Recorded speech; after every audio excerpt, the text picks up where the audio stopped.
The tent canvas screamed against the wind as Clara Jennings pressed her three children close, one hand clutching a rusted revolver, the other holding her youngest daughter who wouldn't stop crying from hunger. 3 months of surviving on the Wyoming plains had brought them to this, the edge of existence. Then hoofbeats. A shadow appeared through the storm. Her finger found the trigger as a deep voice cut through the chaos. "Ma'am, you can't stay out here tonight." It was a cowboy she'd never seen before, and he was about to change everything. But before I tell you how this desperate mother's life transformed from sleeping in dirt to finding unexpected love, please stay with me until the end of this story and drop a comment telling me what city you're watching from so I can see how far Clara's journey has traveled across the world. The Wyoming Territory had no mercy in the summer of 1873, and Clara Jennings had learned that lesson written in dust, hunger, and the constant ache of loss that settled in her bones like an old injury that wouldn't heal. She sat now in the fading light outside the pathetic structure she couldn't honestly call a tent anymore. It was more a collection of torn canvas, rotting rope, and desperate prayers that somehow still managed to provide a few square feet of shade during the scorching days and inadequate shelter when the temperature plummeted at night. Her hands, once soft and accustomed to kneading bread dough in a proper kitchen, now bore calluses and cuts that refused to heal, the price of trying to dig for roots, gather what little dried brush existed for fires, and stretch every scrap of fabric to keep her children covered. Emma, her oldest at 8 years, sat beside her with that too serious expression that broke Clara's heart daily. No child should look that old, that worried, that aware of how close to the edge they all teetered. The girl's blonde hair, once carefully braided and ribboned, now hung in matted tangles that Clara had given up trying to comb weeks ago when the last of their water had to be rationed for drinking rather than washing. Emma's dress, the only one she owned now, had been patched so many times the original fabric was difficult to identify beneath the mismatched squares of material Clara had salvaged from her own clothing. 5-year-old Samuel played in the dirt nearby, his thin arms pushing around a stick he pretended was a horse, making clip-clop sounds that would have been endearing if they weren't so heartbreaking. The boy had stopped asking when they'd have a real meal, when they could sleep in a real bed, when Papa was coming back. He'd learned those questions had no good answers. Instead, he'd retreated into silence and imagination, creating a world in the dust that was better than the one he actually inhabited. And then there was little Grace, barely 3 years old, who dozed fitfully in Clara's lap, whimpering even in sleep. The child was too thin, her cheeks hollow, her eyes too large in her small face. Clara felt the terrible lightness of her daughter's body and knew with sick certainty that they couldn't survive much longer like this. Grace needed real food, real shelter, real care, and Clara had none of those things to give her. 3 months. It had been 3 months since Thomas died. The memory still had the power to steal Clara's breath. Her husband, strong, capable Thomas, who had promised her a new life out west, who had sworn he'd build them a ranch and a future, had been taken by fever in less than a week. One day he'd been unloading their wagon at the land claim office in Green River, planning where he'd break ground for their house. The next, he was burning with heat, delirious, crying out for water Clara couldn't keep cool enough to ease his suffering. The town doctor had done what he could, which wasn't much. Frontier medicine in 1873 amounted to little more than hope and prayer, and neither had been enough. Thomas died on a Tuesday afternoon, leaving Clara with 3 children, a wagon with a broken axle, approximately $7 in coins, and a land claim that required improvements within 6 months, improvements she had no means to make and no knowledge of how to attempt. The wagon had been sold to pay for Thomas's burial. The money had run out within weeks. The land claim had lapsed when Clara couldn't even afford the filing fees, let alone make any improvements. And slowly, inevitably, everything else had been sold or traded. Their extra clothes, Thomas's tools, the good cookware, even Clara's wedding ring, which she'd parted with in exchange for a sack of cornmeal and a promise from a dry goods merchant that he'd remember she had children to feed. He hadn't remembered. Or if he had, it hadn't mattered. For 3 months now, they'd been living in this tent, if you could call it living, on the outskirts of Green River, technically on public land where she had no legal right to be but where no one had bothered to move them along yet. Perhaps because everyone assumed they'd die or disappear on their own soon enough. And they probably would have, Clara thought grimly, if something didn't change soon. She'd tried to find work. God knew she'd tried. But Green River was a small ranching town with few opportunities for women, especially women with 3 small children in tow. The respectable families didn't want a destitute widow in their homes, worried about theft or impropriety. The less respectable establishments had made offers Clara refused to even consider, no matter how hungry her children were. She had her pride, yes, but more than that, she had her children to protect. And she knew once you stepped through certain doors, you never walked back out the same person. So she'd scrape by on odd jobs, washing in the river for a few cents, occasionally selling prairie flowers to sympathetic townswomen, once even catching and selling rabbits, until Samuel had cried so hard at the sight of the dead animals that she couldn't bring herself to do it again. Her son needed food, yes, but he also needed some remaining innocence, and she wasn't ready to take that from him completely.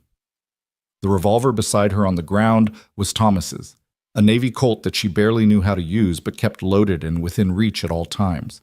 The Wyoming Territory in 1873 was no place for a defenseless woman alone with children.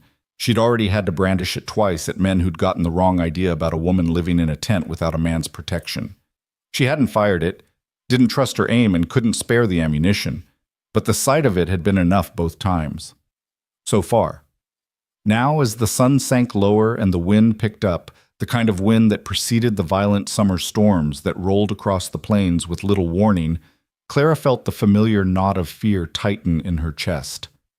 The tent wouldn't hold in a serious storm. It barely held in calm weather. If the wind got bad enough, they'd have to huddle together on the open ground and pray the lightning missed them. "Mama?" Emma's voice was small. "Should we move inside?" Inside. The word was almost funny.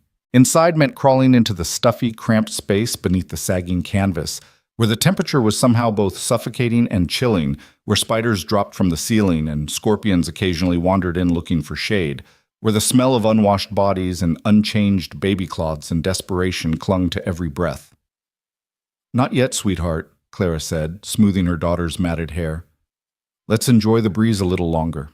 Emma nodded, too mature for her years, understanding what her mother didn't say, that Clara would rather face the weather than the crushing reality of their shelter for as long as possible.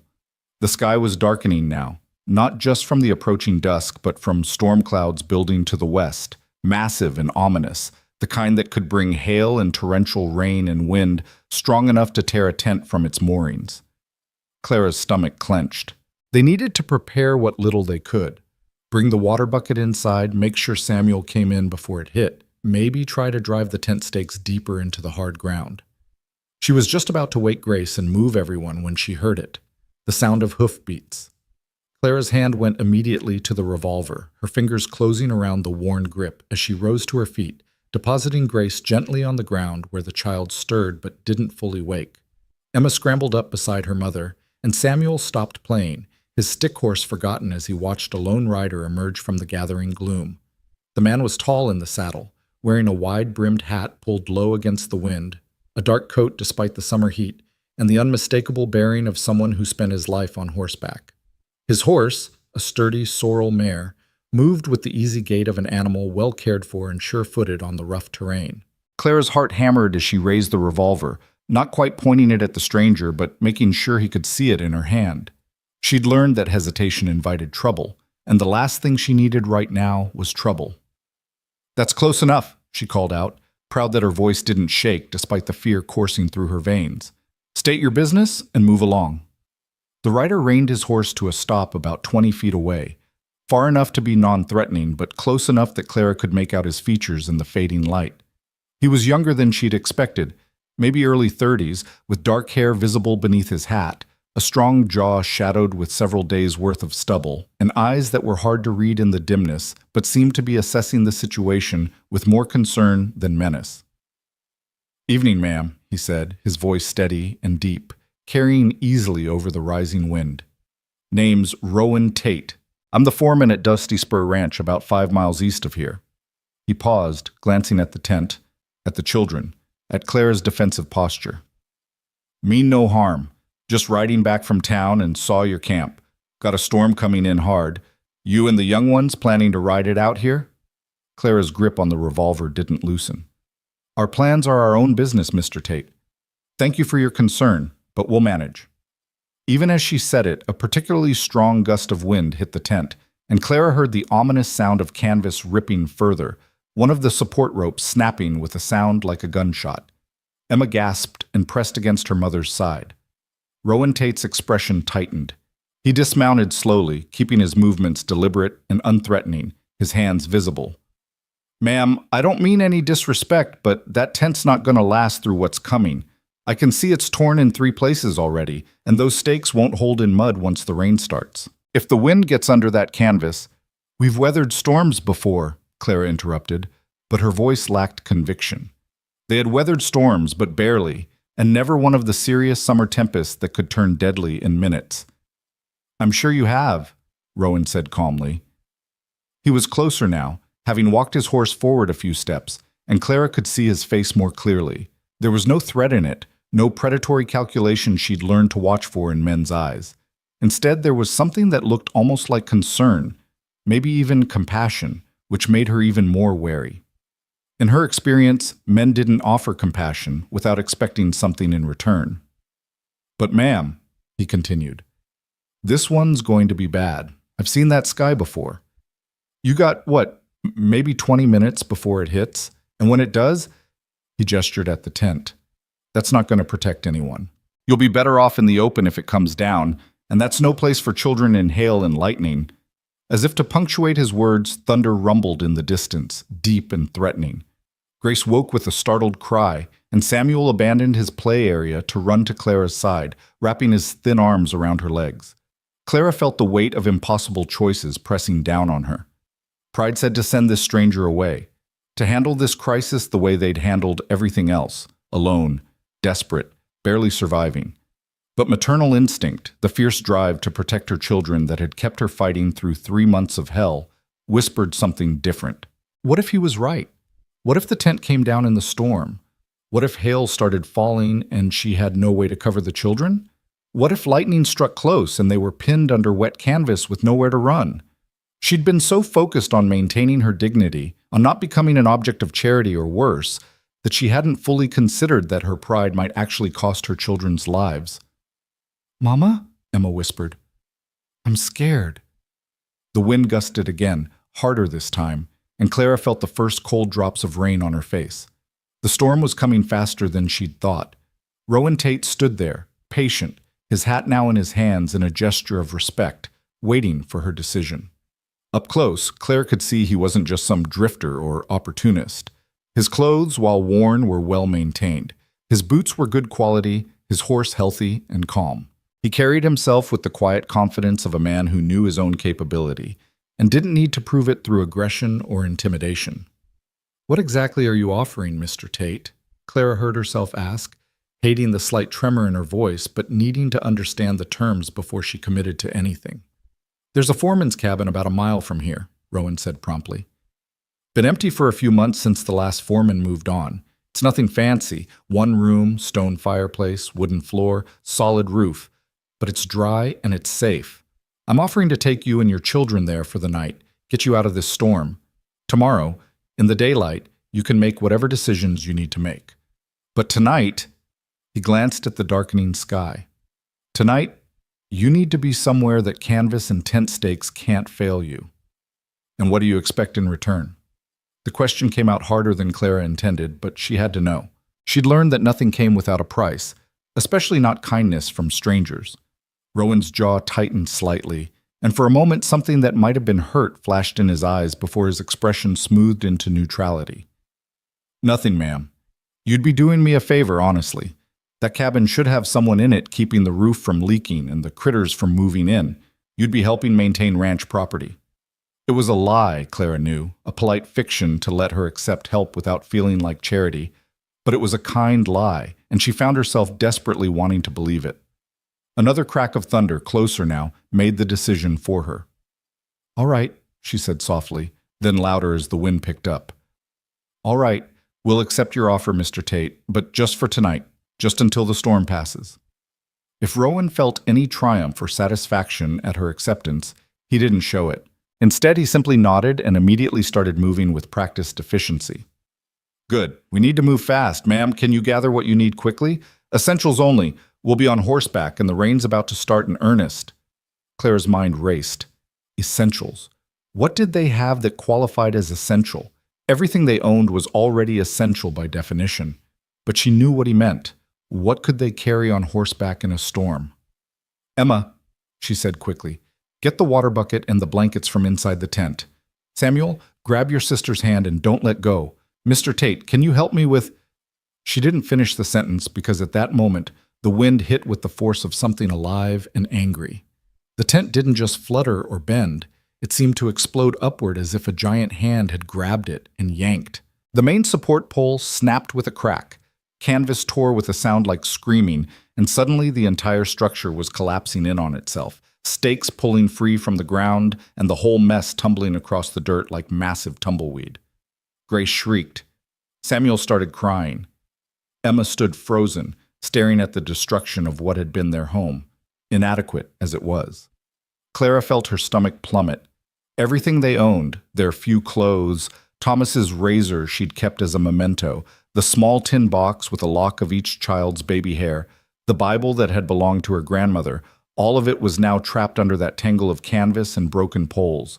And the rain was starting in earnest, fat drops that hit the ground with enough force to bounce. The tent, she started, but Rowan was already moving. No time, he called over the rising wind. We saved the children first. Come back for belongings if we can. Up you go. Before Clara could fully process what was happening, Rowan had scooped up Grace with one arm, the little girl too surprised to do more than grab onto his coat, and was swinging Samuel up onto his horse with the other. The sorrel mare stood rock steady despite the chaos, trained for this kind of work. Emma, can you climb up behind your brother? Rowan asked, and the girl nodded, her face pale but determined. She scrambled up with more grace than Clara would have expected, settling behind Samuel and wrapping her arms around her younger brother's waist. Rowan turned to Clara, still holding Grace against his chest. Ma'am, you'll ride with me. We'll double up. The horse can handle it for a mile, especially with the young ones so light. Clara's pride made one last stand. I can walk. In this? Rowan gestured at the storm that was now fully upon them, rain coming down in sheets, hail beginning to mix in with drops that stung exposed skin. With respect, ma'am, that's foolishness. We need to move now, or in 5 minutes we won't be able to see our hands in front of our faces. He was right. Clara knew he was right. Pride was one thing, stupidity was another. She reached up, and Rowan's free hand gripped her forearm with surprising strength, helping her scramble awkwardly onto the horse behind the children. The mare shifted but held steady, and Clara found herself pressed close against Emma's back, her arms wrapping around all three of her children as Rowan mounted behind her, Grace still tucked securely in the crook of his left arm, while his right hand gathered the reins. It was intimate in a way that made Clara deeply uncomfortable. She hadn't been this close to a man other than Thomas in years, could feel the solid warmth of Rowan's chest against her back, the strength of his arm as it came around all of them to hold the reins. But discomfort was a luxury she couldn't afford right now. Hold tight, Rowan said near her ear, his voice somehow calm despite the chaos. It's going to be rough.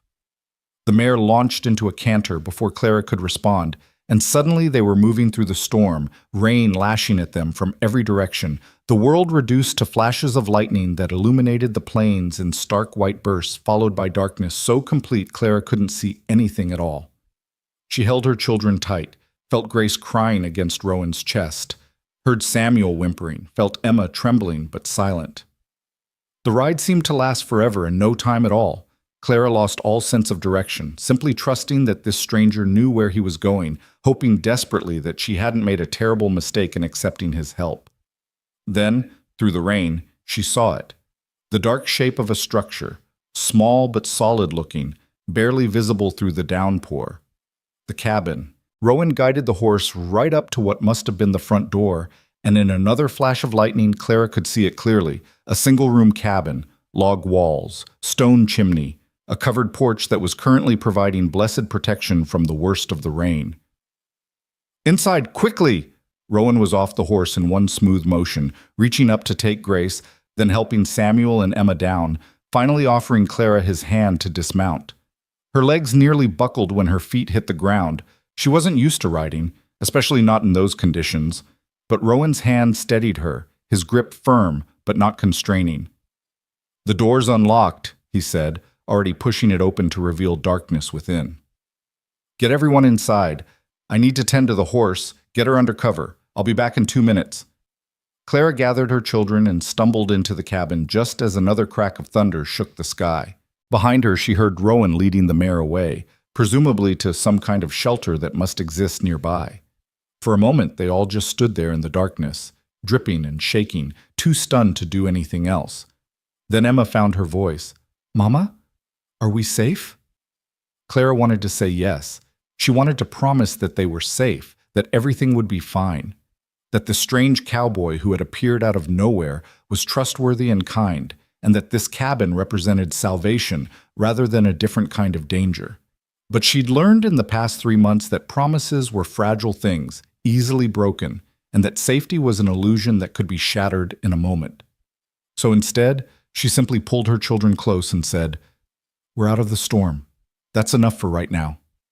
And they stood there in the darkness, listening to the thunder rage outside, waiting to see what would happen when Rowan Tate came back through that door. Well, the door opened perhaps 3 minutes later, though it felt like an eternity, and Rowan stepped inside, rain streaming from his hat and coat.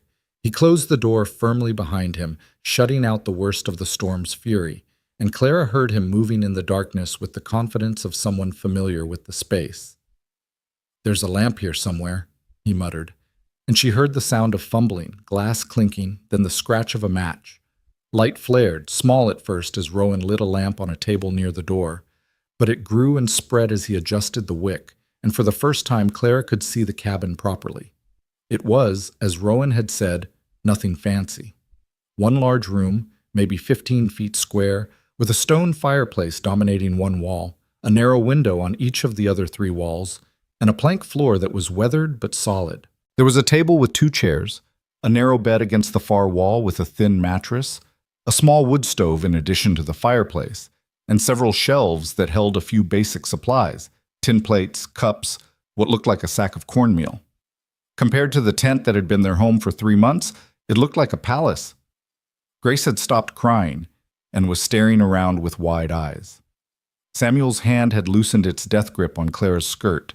Even Emma seemed to relax slightly, her 2 thin shoulders dropping from their hunched defensive position. "It's not much," Rowan said, moving to the fireplace where wood had been laid ready to light. "But it's dry, and it's solid. Let me get this fire going. You're all soaked through and need to warm up." Clara found her voice, though it came out shakier than she intended. "Mr. Tate, we're dripping all over your floor." He glanced up from where he was kneeling by the fireplace, another match in hand. In the lamplight, his face looked younger than she'd initially thought. Maybe late 20s rather than early 30s, with strong features and eyes that were a surprising light brown, almost amber. "It's a floor. It'll dry. Your people. That's more important." The simple matter-of-factness of the statement, delivered without any sense of self-righteousness or expectation of gratitude, did something to Clara's carefully maintained emotional walls. She felt them crack, just slightly, and had to look away before tears could form. Rowan got the fire going with the efficiency of long practice, and within minutes warmth was beginning to spread through the cabin. The storm raged outside. Clara could hear the rain hammering the roof, the wind shrieking around the corners. But inside, with the lamp glowing and the fire crackling and solid walls around them, it felt almost safe. "Now then," Rowan said, standing and dusting his hands on his pants. "Let's get you all situated. There should be some old blankets in that chest by the bed. They'll be musty, but they're dry. Ma'am, why don't you help the children out of those wet clothes and wrap them up warm? I'll see what I can find for supper." The casual mention of supper made Samuel's head whip around so fast Clara heard his neck crack. "Supper?" the boy breathed as if Rowan had just promised a feast. Something flickered across Rowan's face. Pain, maybe, or anger, though Clara sensed it wasn't directed at them. "Yes, son. Supper. Can't have you going to bed hungry, can we?" Clara's throat tightened. It had been 2 days since they'd had what could reasonably be called a meal rather than just scraps. The children were hungry in a deep, chronic way that had become their normal state. The fact that this stranger seemed to understand that, seemed to care about that, was almost more than she could process. "Mr. Tate," she started, but he held up a hand. "Just Rowan, please." Mr. Tate was my father, and he wasn't a man worth the title.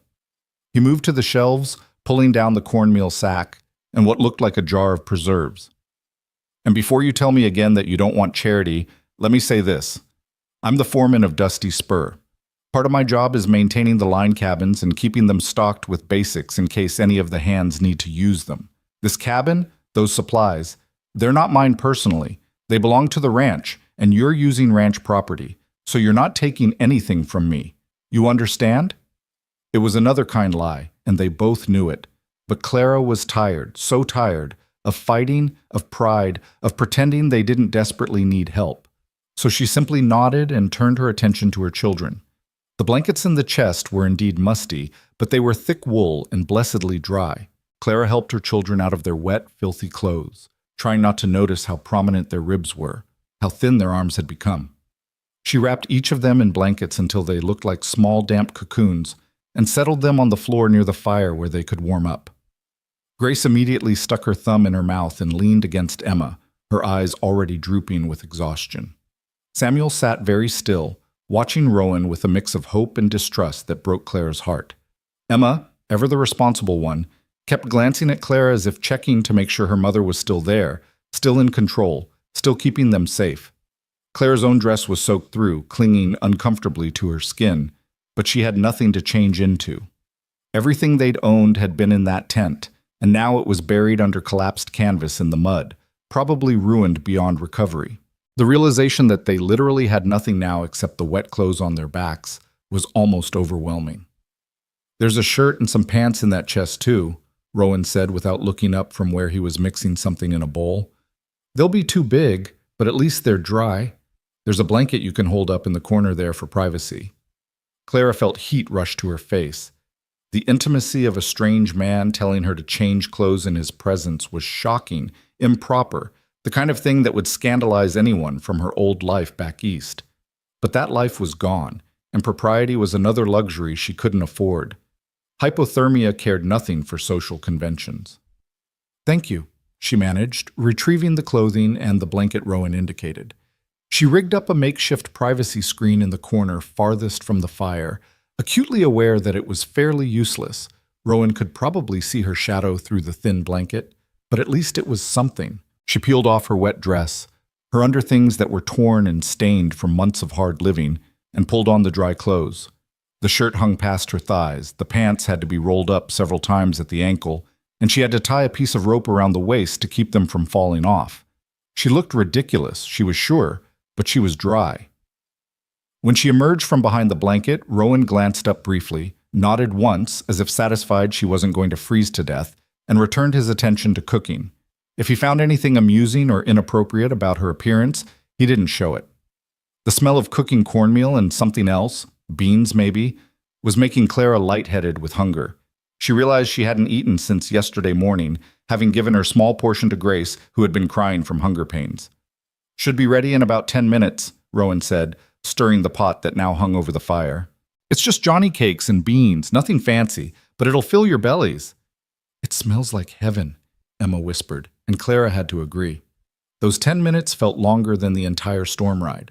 Clara tried to make herself useful by tidying up the wet clothes, hanging them near the fire to dry, but mostly she just watched Rowan work, trying to understand what kind of man he was. He moved with economy and purpose, no wasted motion, the sign of someone who'd been taking care of himself for a long time. His hands were calloused and scarred, working hands, hands that had seen hard labor and harsh conditions. But they were also careful hands, she noticed, precise as he spooned out portions onto the tin plates. When he finally announced the food was ready, Samuel actually whimpered with anticipation. Rowan served the children first, generous portions that made Clara want to weep because she knew she couldn't feed them like this, not consistently, probably not ever again, and then fixed plates for Clara and himself. Clara was about to suggest he give her portion to the children as well, but Rowan seemed to read her mind. "You need to eat too, ma'am," he said firmly. Can't take care of them if you collapse from hunger. Trust me on that." So she ate, and it was one of the best meals she'd ever had despite being simple frontier fare. The Johnny cakes were hot and filling, the beans were seasoned with some kind of pork fat that made them rich and satisfying, and there was enough that everyone could eat their fill without anyone going hungry. Clara watched her children devour their food with the desperate intensity of the truly starving, and she felt tears prick her eyes again. How had she let it get this bad? How had she allowed her children to become so hungry that plain cornmeal cakes made them weep with gratitude? "Hey now," Rowan said softly, and Clara realized a tear had escaped down her cheek. "None of that. You're doing fine. You got them this far, didn't you? That's no small thing." "I failed them," Clara whispered, low enough that the children wouldn't hear. 3 months I've been failing them every single day." "You've kept them alive," Rowan countered. "In this territory, in these conditions, as a woman alone? That's not failure, ma'am. That's a damn miracle." The profanity should have shocked her, but instead it felt oddly comforting, the rough honesty of it, after so many months of polite society telling her to smile and make do and trust in Providence while her children starved. After supper, the children could barely keep their eyes open. The combination of full bellies, warmth, and emotional exhaustion from the storm was overwhelming. Rowan gave up his bed without hesitation, helping Clara arrange all 3 children on the narrow mattress, where they curled together like puppies, asleep almost before their heads touched the pillow. Clara stood looking down at them, her heart so full of relief and gratitude and residual fear that she could barely breathe. They looked peaceful for the first time in months, not just sleeping, but actually resting, their small faces relaxed, the constant tension of survival temporarily eased. "They'll sleep well tonight," Rowan said quietly from beside her. "Safe and fed and dry. That's what matters." Clara nodded, not trusting her voice. They stood there in silence for a moment, watching the children sleep, listening to the storm continue its assault on the cabin walls. Finally, Clara found her voice. "Why?" she asked softly. "Why would you help us? You don't know us. We're nothing to you.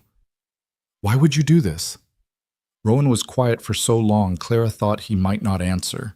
Then, still looking at the sleeping children, he said, "When I was about that boy's age, maybe 5 or 6, my mother was in a situation similar to yours. My father had abandoned us, drunk away what little money we had. We were living in a boarding house in Kansas City, about a week away from being thrown out onto the street. And then a woman, a widow who ran a bakery, found out somehow.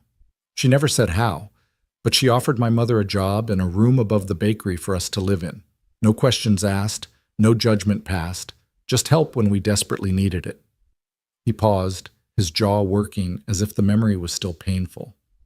"My mother always said she'd never be able to repay that kindness, not fully, but that maybe she didn't need to repay it.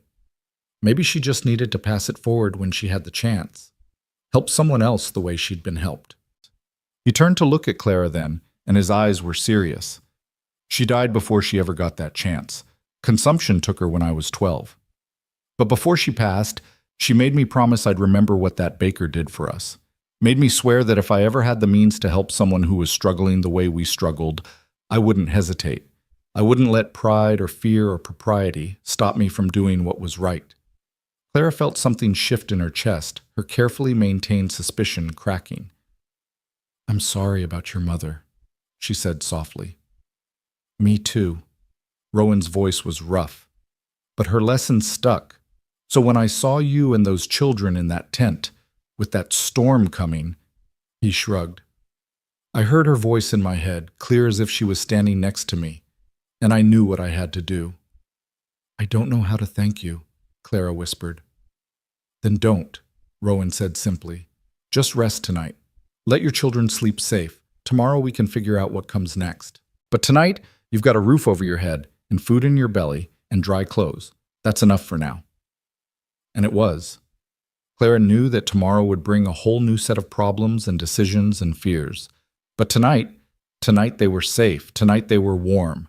Tonight her children were sleeping peacefully, not crying from hunger or shivering from cold or whimpering in fear of the storms.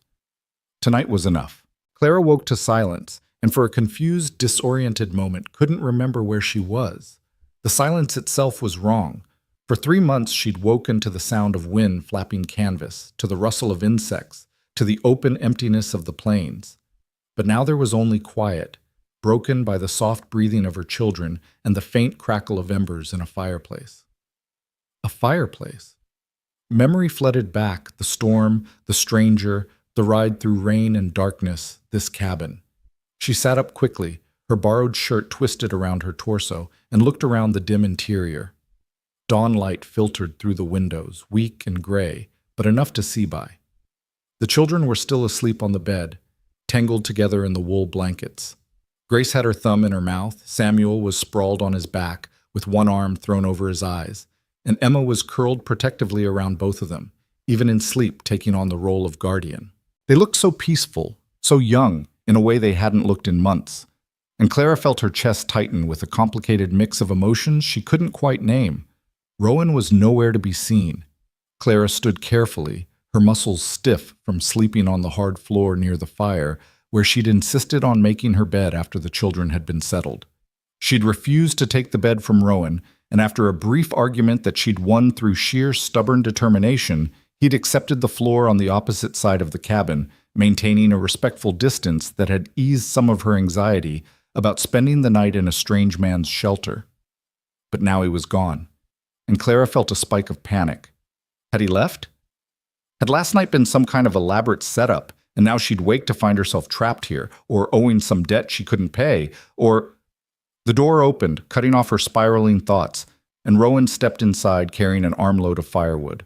He stopped when he saw she was awake, nodding a quiet greeting. "Morning," he said, his voice low so as not to wake the children. "Storm passed about an hour ago. Thought I'd get the fire built back up and check on things outside." Clara swallowed her panic, feeling foolish for her immediate assumption of danger. "Is there... how much damage?" Rowan set the wood down near the fireplace and began building up the fire. "Some flooding in the low areas, a few trees down. Your tent..." He paused, and Clara could read the answer in his hesitation. "Your tent's pretty well destroyed, ma'am. I rode out at first light to see if anything could be salvaged. Most of what was inside is soaked through and scattered. I gathered what I could find and brought it back on the horse. It's not much." Clara had expected this, but hearing it confirmed still felt like a blow. "I see," she managed. "Thank you for checking. There's some clothes, wet but maybe salvageable if we can get them clean and dried proper. A tin box that stayed sealed. Some cooking things. The canvas itself is torn beyond use, I'm afraid."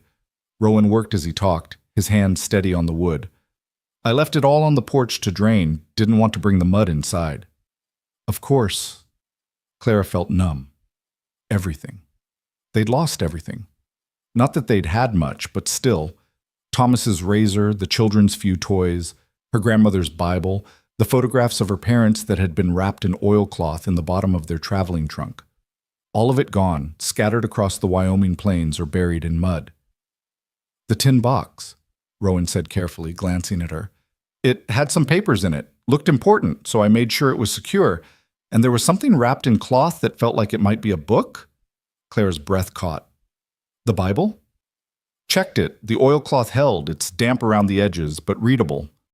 Something that might have been relief crossed Rowan's face. "Figured that might matter to you." It shouldn't have made such a difference. It was just a book, just an object. But Clara felt tears well up.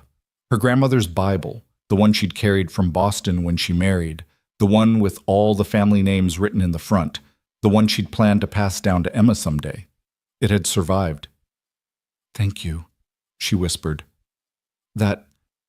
Thank you for saving it." Rowan looked uncomfortable with her gratitude. "Just did what anyone would do," he muttered, turning back to the fire. Within minutes he had it blazing cheerfully, warmth spreading through the cabin and chasing away the damp chill of morning. Clara hugged herself, acutely aware of how she must look. Unwashed, wearing clothes far too large, her hair a tangled mess after sleeping on the floor. In her old life, she would have been mortified to be seen like this. But that life was so far away now, it might as well have belonged to a different person entirely. "I should wake the children," she said. "We've imposed on your hospitality long enough. If you could point us toward town..." "And then what?" Rowan interrupted, not unkindly. He stood, dusting his hands, and turned to face her fully. You'll walk 5 miles into Green River with 3 children, no shelter, and maybe $7 to your name if you're lucky. And do what, exactly? Clara stiffened. That's not your concern, Mr. Tate. Rowan, he corrected. And actually, I'm making it my concern. Because if I let you walk out of here with those children and no plan, I'm essentially sending you right back to the situation I pulled you out of last night. Probably worse, since now you don't even have a tent. I'll find work. In Green River? Rowan's tone was gentle but firm. Ma'am. Clara, if I may, I mean no disrespect, but you've been trying to find work in Green River for 3 months. What makes you think today will be different? The use of her given name should have shocked her, but instead it just felt tired. He was right, and they both knew it. She had no prospects, no resources, no options. Last night's storm hadn't just destroyed their tent. It had destroyed the last pretense that they could continue as they had been. I don't know, Clara admitted, her voice breaking slightly. I don't know what to do. But I can't. We can't keep accepting charity from a stranger. It's not right. People will talk, and the children... People always talk, Rowan said. That's what people do. But last I checked, talk doesn't keep children fed and sheltered. Actions do. He moved to the shelf and began pulling down supplies for breakfast. Here's what I propose. You and the children stay here in this cabin for now. It's not being used anyway. You keep the place clean. Maybe do some mending work for the ranch hands. Lord knows they need it. Bunch of bachelors with more holes in their clothes than fabric. That's not charity. That's honest work in exchange for housing. Clara stared at him. You're offering us a place to live? I'm offering you the use of an empty cabin that was just going to sit here collecting dust and mice anyway, Rowan corrected. And I'm offering you work, real work, paid work, if you want it. The main ranch house is run by Mrs. Chen, the owner's housekeeper, and she's been complaining for months that she needs help with the mending and such. The ranch owner, Mr. Blackwood, he's getting old and his hands shake something terrible. He can barely sign his own name anymore, much less mend a shirt. The operation needs someone who can sew. It sounded too good to be true, which immediately made Clara suspicious. And what do you get out of this arrangement? Rowan met her eyes steadily. Peace of mind. The knowledge that 3 children aren't starving on the plains. The ability to sleep at night without wondering if I should have done more. He paused. And maybe the feeling that I finally kept the promise I made to my mother all those years ago. Behind them, one of the children stirred. Emma sat up slowly, blinking in confusion at her surroundings before memory clearly returned. Her eyes found Clara, checking that her mother was still there, still safe, and only then did the tension leave her small shoulders. "Mama?" she said softly. "Where are we?" "We're in Mr. Tate's, in Rowan's cabin," Clara said, moving to the bedside. "How did you sleep, sweetheart?" "Good," Emma whispered, wonder in her voice. "I slept really good, Mama. I didn't wake up cold even once." The simple statement was like a knife to Clara's heart. What kind of mother had she been that her daughter considered sleeping through the night without shivering to be a miracle worth commenting on? Samuel was waking now too, and Grace, rubbing their eyes and looking around with the confused expression of children in an unfamiliar place. But unlike Emma, they didn't look frightened, just curious. "Who's hungry?" Rowan asked, and Samuel's hand shot up so fast he nearly fell off the bed, making both adults smile despite the heavy conversation that had preceded it. Breakfast was more cornmeal cakes, this time with some molasses that turned them sweet enough to make Grace giggle with delight. Clara tried to help with the cooking, but Rowan waved her off, saying she should tend to the children first, get them cleaned up and presentable. "There's a creek about 100 yards south of the cabin," he said. "Water's cold but clean. I can heat some here on the fire if you'd rather, make it easier for washing up." The consideration in the offer, the thoughtfulness of it, was almost more than Clara could process. For 3 months, every small task had been a struggle, every basic need a challenge. And now here was this man, this stranger, making sure there was warm water for washing, making sure the children were fed, offering them shelter and work and dignity. It had to be too good to be true. In Clara's experience, nothing came without strings, especially not from men. But she was tired, so desperately tired, of fighting every moment of every day. Maybe, just maybe, She could accept this help, just for a little while, just until she figured out what came next. Warm water would be appreciated, she said quietly. Thank you. While Rowan heated water and finished preparing breakfast, Clara did her best to make her children presentable. Their clothes from the night before were still damp but wearable, and she dressed them carefully, trying to ignore how thin they'd become, how fragile they felt under her hands. She combed Grace's hair with her fingers, smoothed Samuel's cowlick, helped Emma tuck in her dress. They ate breakfast together around the small table, Clara and the children squeezing onto one bench while Rowan took the chair across from them. It felt almost domestic, almost normal, like a real family having a real meal in a real home. The feeling was so foreign after months of chaos that Clara had to focus on her food to keep from crying. So here's what I'm thinking, Rowan said once the children had demolished their portions and were eyeing the pot, hopefully for seconds, which he served without hesitation. Today we'll get you settled in here properly. There's blankets and such stored in the bunkhouse I can bring over. Maybe another chair or two. Get your salvaged belongings dried out and sorted. Tomorrow, if you're agreeable to my proposal, I'll introduce you to Mrs. Chen and we can discuss the mending work. Clara swallowed her pride, her fear, her deeply ingrained suspicion. That would be acceptable. Thank you. Nothing to thank me for, Rowan said, but his eyes showed relief that she'd agreed. You'll be doing the ranch a service and earning your keep honestly. No charity involved. After breakfast, Rowan left to tend to his regular duties. He was the foreman, after all, and had responsibilities beyond helping stranded widows. But before he left, he showed Clara around the cabin more thoroughly, pointing out where various supplies were stored, explaining that the well was about 50 yards north and the outhouse was behind a stand of cottonwoods to the east. I'll be back this evening, he said from the doorway, probably around sundown. If you need anything before then, the main ranch house is about a mile due east. Just follow the creek. Mrs. Chen's there and she's good people. Don't be afraid to ask her for help if you need it.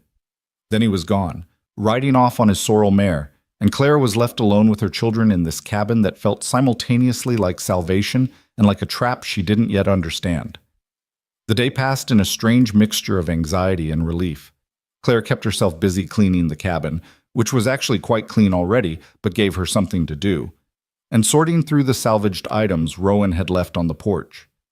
He'd been right about most of it being ruined, but there were a few treasures that survived. The tin box with their important papers, including the children's birth certificates and her marriage certificate to Thomas. The Bible, damp but readable.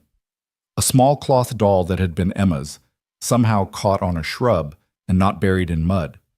Samuel's wooden horse that Thomas had carved. Clara washed these precious few items carefully, reverently, laying them in the sun to dry. These scraps of their old life, these small remnants of who they'd been before everything fell apart, felt more valuable than gold. The children, freed from the constant stress of survival, played outside under Clara's watchful eye. She heard laughter, actual laughter, for the first time in months as they chased each other around the clearing, Grace's delighted shrieks echoing off the cabin walls. Even Emma loosened up, allowing herself to be 7 years old instead of the miniature adult she'd been forced to become. In the afternoon, Clara washed their clothes in the creek, scrubbing them as best she could without soap, laying them on bushes to dry in the sun. She washed herself too, in the cold creek water that made her gasp, but also made her feel human again, removing 3 months of accumulated grime and desperation. When Rowan returned at sunset as promised, he found them all sitting on the porch step, clean and fed.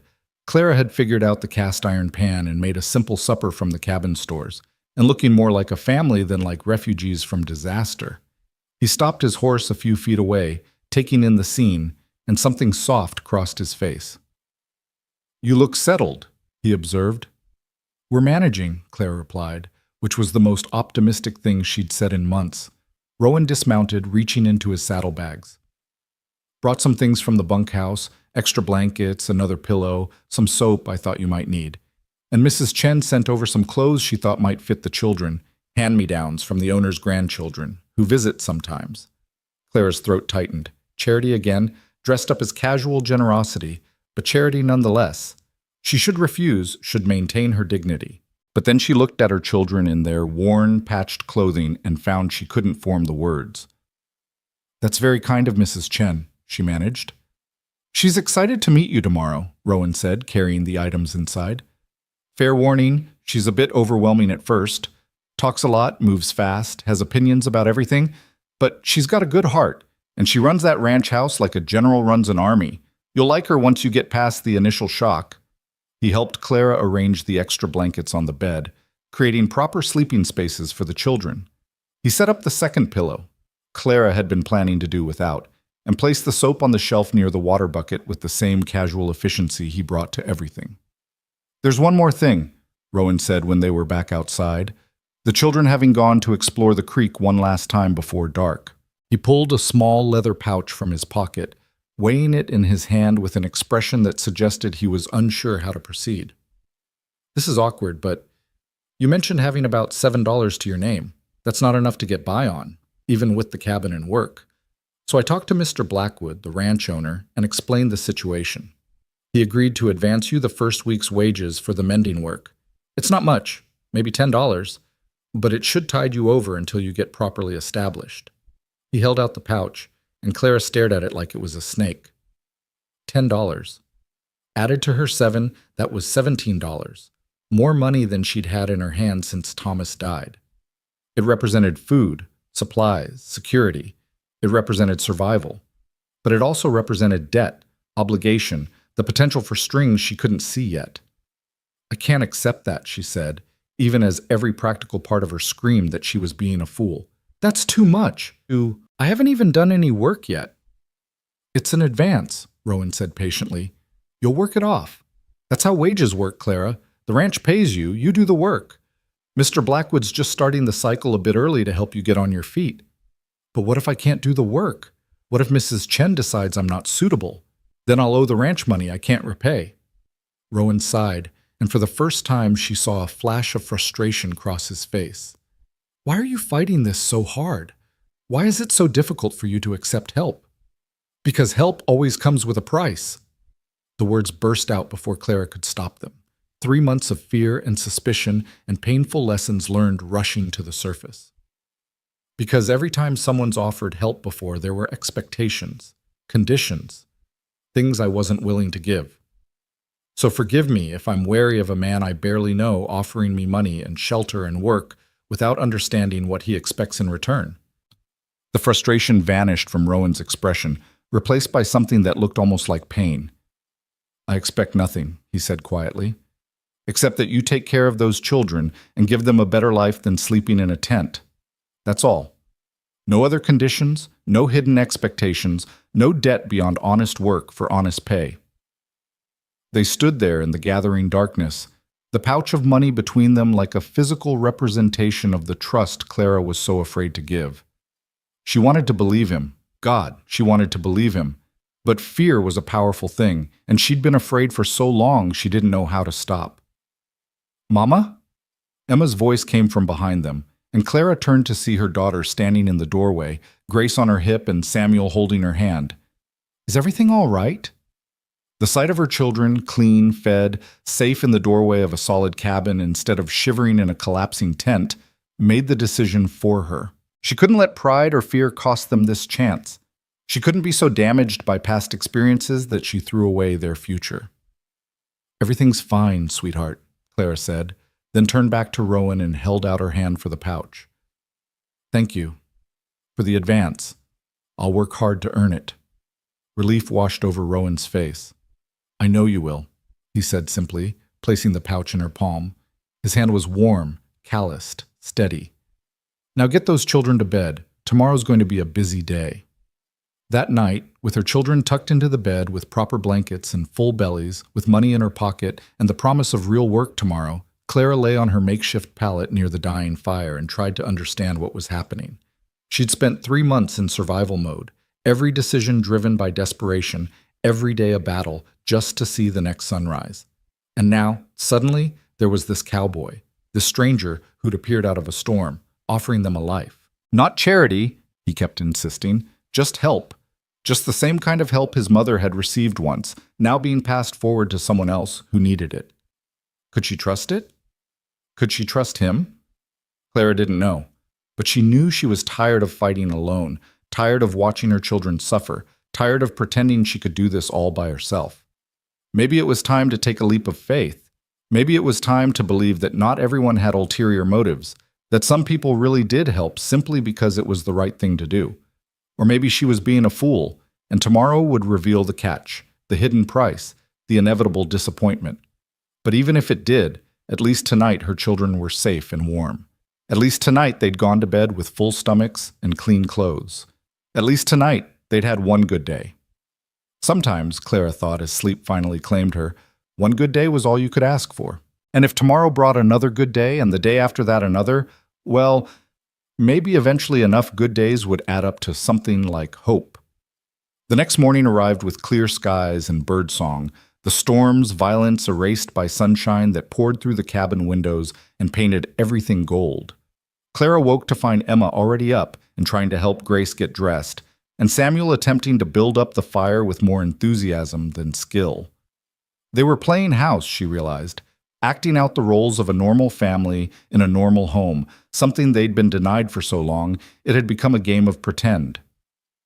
"Let me help with that, Sam," Clara said gently, taking over the fire before he could accidentally burn the cabin down. Within minutes, she had a proper blaze going and was mixing up cornmeal for breakfast when she heard hoofbeats outside. Rowan appeared in the doorway moments later, looking like he'd already been up for hours. Probably had been. Ranch work started before dawn and didn't end until after dark.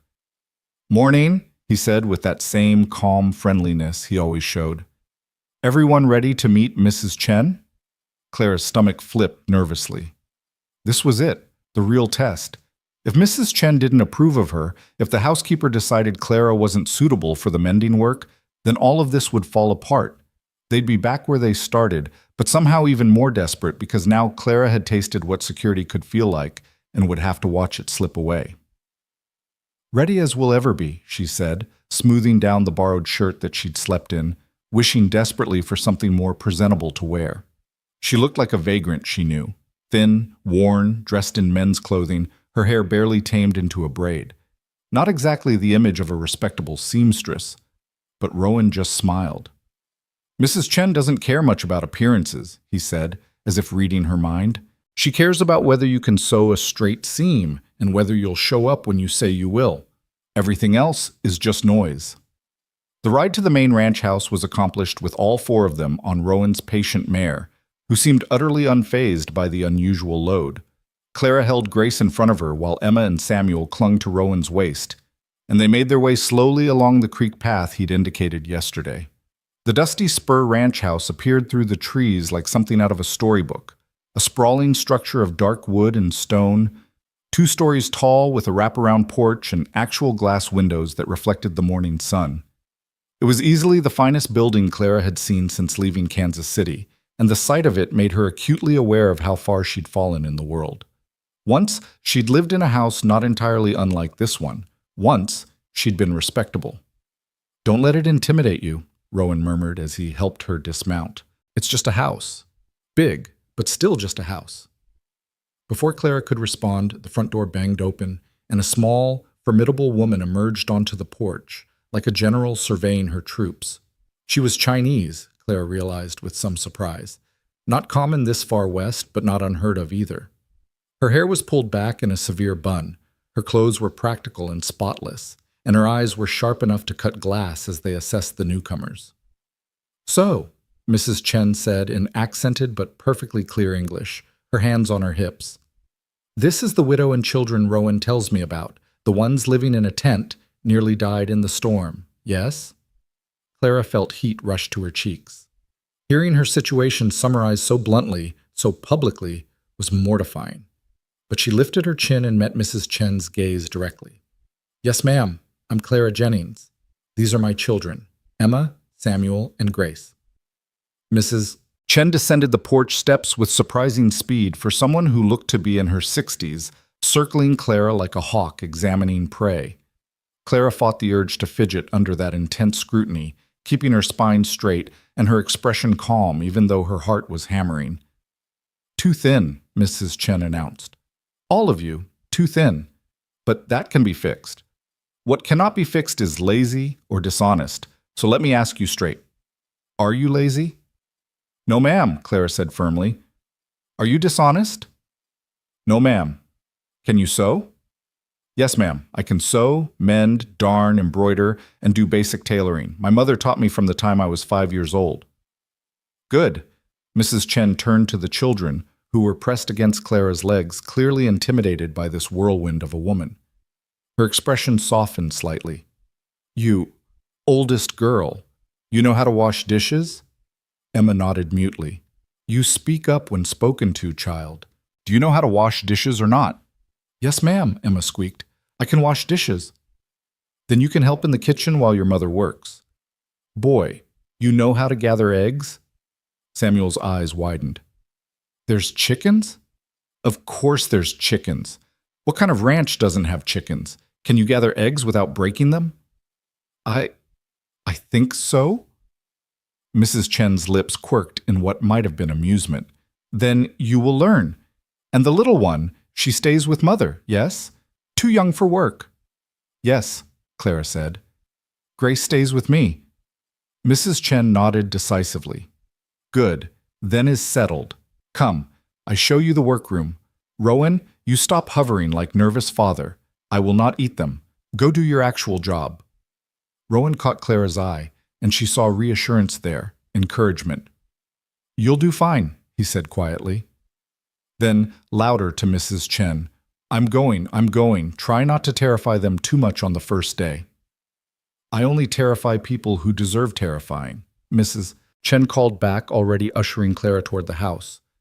These people need help, not terror. I know difference.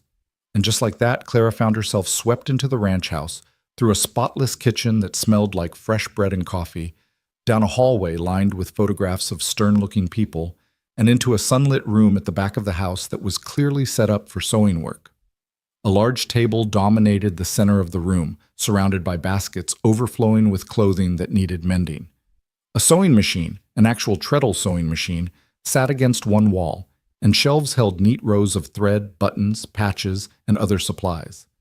It was a seamstress's dream, and Clara felt her fingers itch to start working. This is the mending room, Mrs. Chen said unnecessarily. As you see, there is much work. The ranch hands, they are hard on clothes, always ripping, tearing, losing buttons.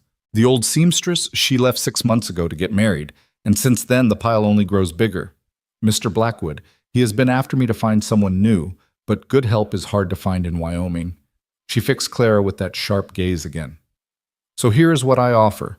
You mend what needs mending, alter what needs altering, and occasionally sew new things when required, shirts mostly, sometimes curtains or linens for the house.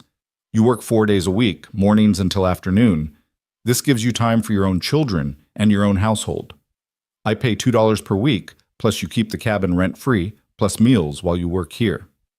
She paused. Is this acceptable? Clara's mind reeled. $2 a week was decent wages, not generous, but fair. Add in the free cabin and meals, and it was more than decent. It was the kind of steady income she'd been desperately seeking for 3 months and finding nowhere. It was security. It was survival. It was a future. It's more than acceptable, Mrs. Chen, Clara said, her voice thick. It's generous, thank you. Not generous, practical, Mrs. Chen corrected briskly. I need seamstress, you need work. Everyone benefits. Now, we see if you actually have the skills you claim or if you are all talk. She pulled a shirt from the nearest basket, a work shirt with a torn sleeve and missing buttons. Fix this. Show me your work. Clara took the shirt, examined the damage, and moved to the shelves to select thread and buttons.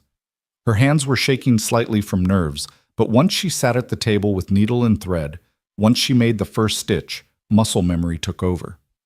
She'd been sewing since childhood, had spent countless hours at her mother's side learning every technique, every trick.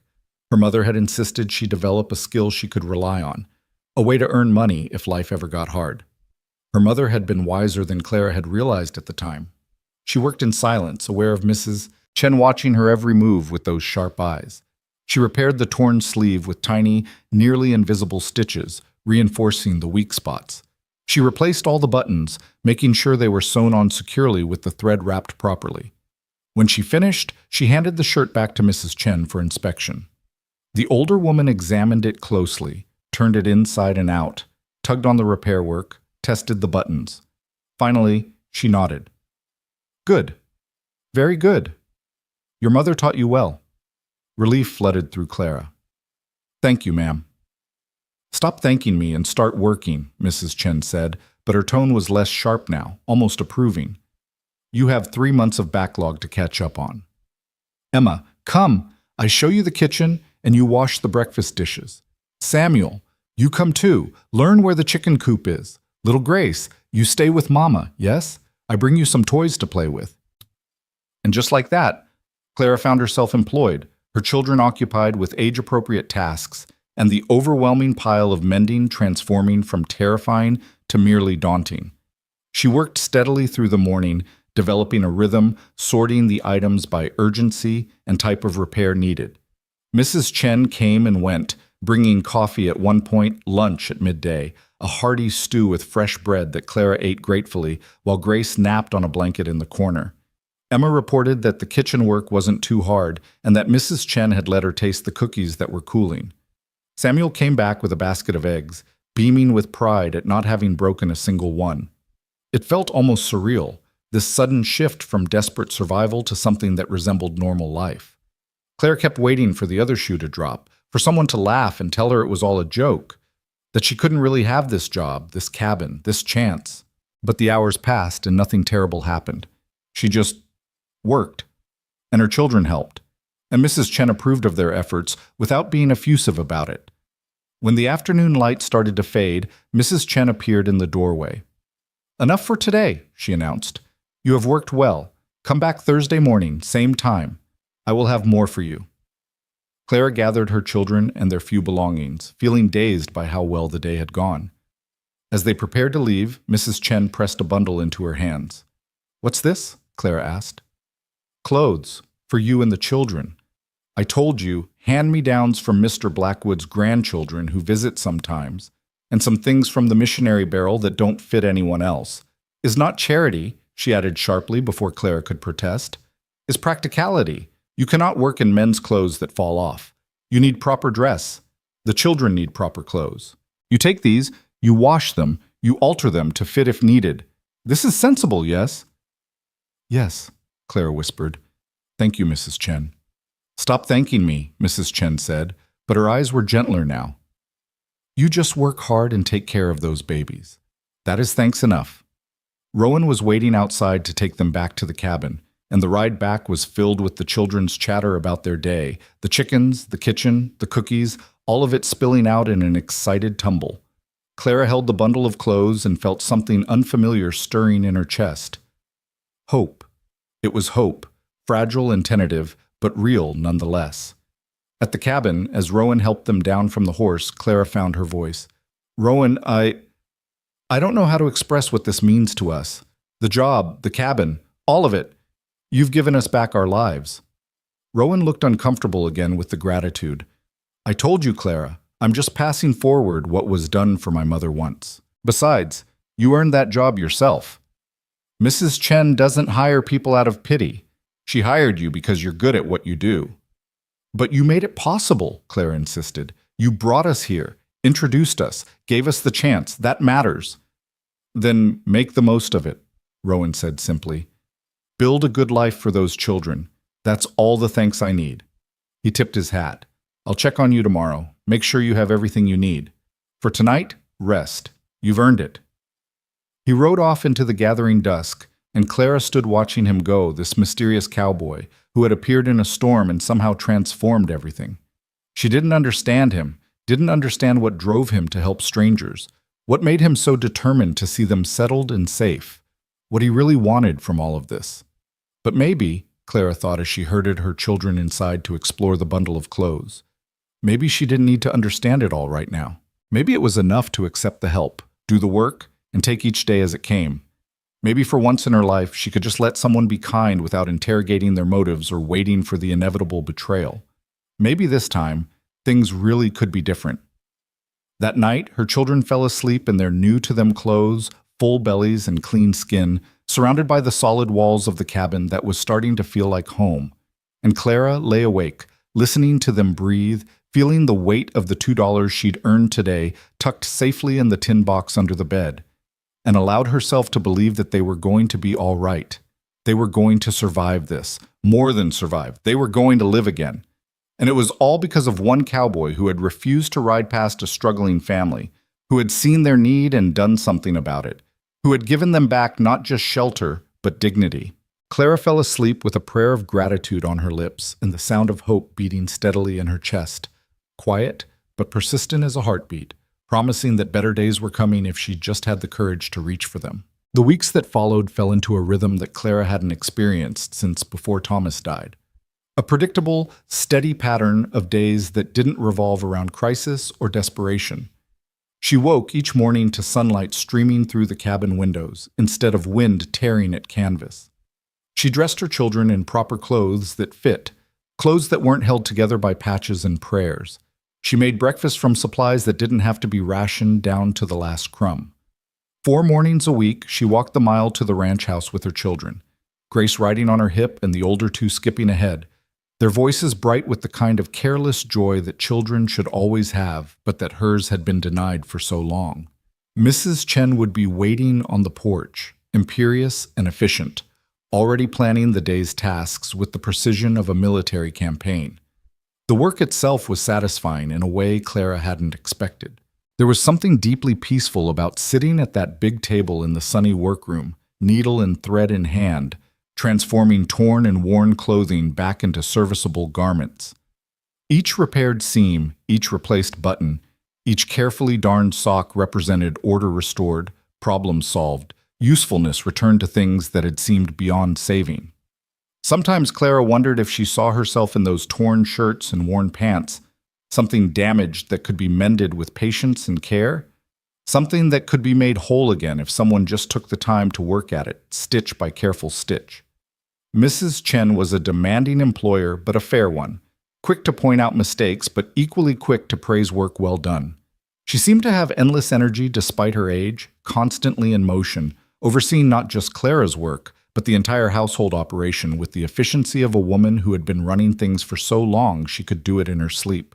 Emma thrived in the kitchen, learning from Mrs. Chen with the eager attention of a child starved for knowledge and purpose. The older woman taught her how to knead bread, how to season soup, how to tell when meat was properly cooked. Emma absorbed it all with a seriousness that was both endearing and heartbreaking, as if she understood that these skills might someday mean the difference between survival and starvation.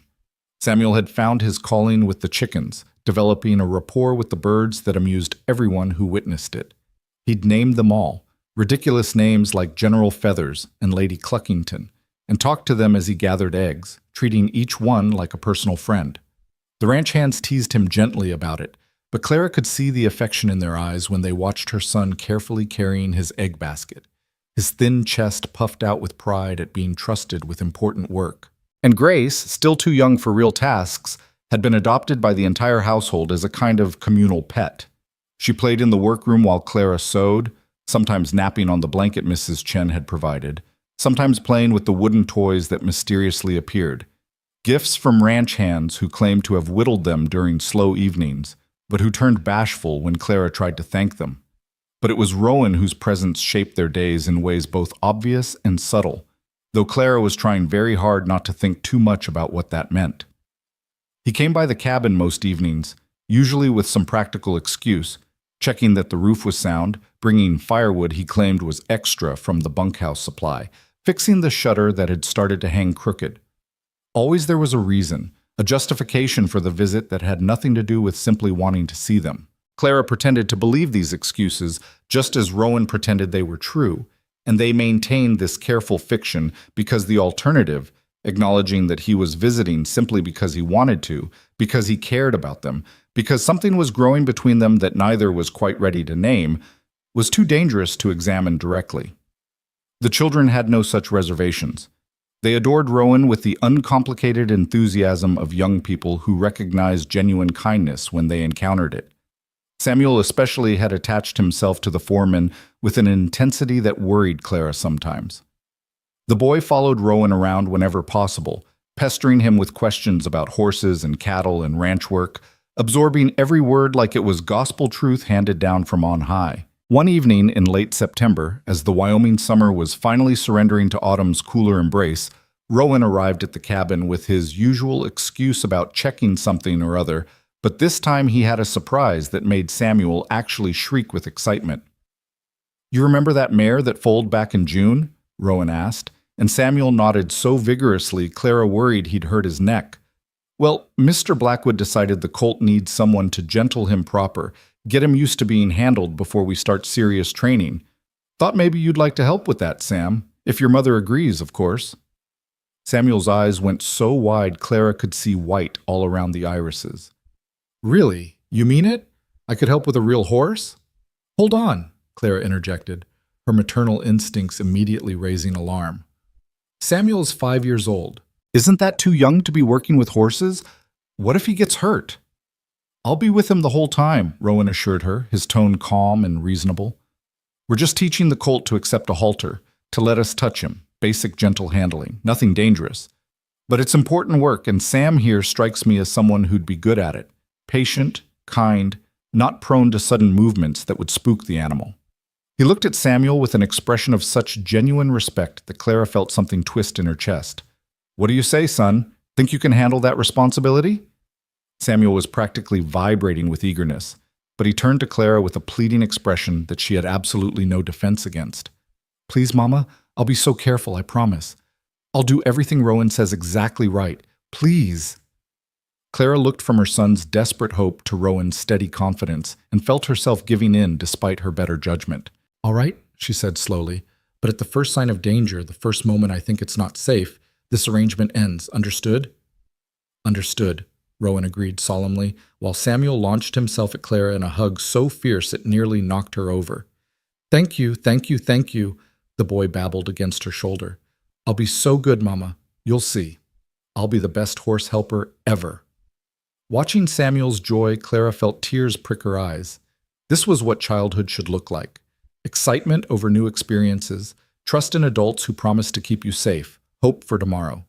For so long, her children had lived in a state of perpetual anxiety, never knowing if they'd eat that day, never certain they'd survive the night. And now, slowly, they were remembering how to be children again. "There's something else," Rowan said, and Clara turned her attention back to him. He looked uncharacteristically uncertain, his hat in his hands, his weight shifting slightly. "There's a church social in Green River next Saturday evening. Music, dancing, food. The whole town turns out for it. I was wondering if you'd like to go. With me. All of you," he added quickly. "The children too, of course. It'd be good for them to meet other families, start feeling like part of the community." Clara's heart did something complicated in her chest. A skip, followed by a flutter, followed by a plunge into her stomach. A church social. With Rowan. That was courting. That was the kind of thing a man did when he was interested in a woman as more than just someone he was helping out of Christian charity. "I don't know," she said carefully. "People will talk." "People are already talking," Rowan countered. "Widow living alone in a cabin with 3 children, foreman visiting most evenings, mysterious arrangement with the ranch. Believe me, Green River's had plenty to gossip about already. Might as well give them something worth gossiping over." "But I don't have anything suitable to wear to a social," Clara protested, grasping for objections because the alternative was admitting that she wanted to go. That the idea of spending an evening with Rowan doing something that wasn't related to survival or practicality made her feel something she'd thought was dead and buried with Thomas. "Mrs. Chen mentioned she's got a dress she thinks would fit you," Rowan said, and Clara realized this had been planned, discussed, arranged between the two of them before he ever came to ask her. The thought should have annoyed her, people making decisions about her life, but instead it felt oddly touching. They'd thought about her, cared enough to plan this, wanted to see her have something nice. "Mama, can we go?" Emma asked, appearing in the doorway where she'd clearly been eavesdropping. "There'll be other children there? And music?" "I've never been to a real dance," Samuel added, abandoning all pretense that he hadn't been listening to. "Papa always said he'd take us when we got settled, but then..." He He didn't finish the sentence. He didn't need to. They all knew how that story ended. Clara looked at her children's hopeful faces, at Rowan's careful expression that tried to hide how much her answer mattered to him, and felt the last of her resistance crumble. "All right," she said softly. "We'll go. Thank you for the invitation." The smile that broke across Rowan's face was like sunrise, bright and warm and transformative. "Good," he said simply. "That's real good. I'll come by Saturday around 6 to fetch you all." After he left, Emma immediately began pestering Clara about what they'd wear, what the dancing would be like, whether there'd be cake. Samuel wanted to know if there'd be other boys his age, if they'd like him, if they'd think it was impressive that he was helping with a horse. Even Grace seemed to sense the excitement, dancing around the cabin in circles while singing nonsense songs. Clara tried to share their enthusiasm, but underneath the anticipation was a current of anxiety she couldn't quite suppress. She'd been a widow for only 4 months. Was it too soon to be seen in public with another man? What would people think? Would they judge her, whisper that she'd dishonored Thomas's memory, spread rumors that she'd been involved with Rowan even before her husband died? That night, after the children were asleep, Clara sat by the fire and let herself think about Thomas properly for the first time in weeks.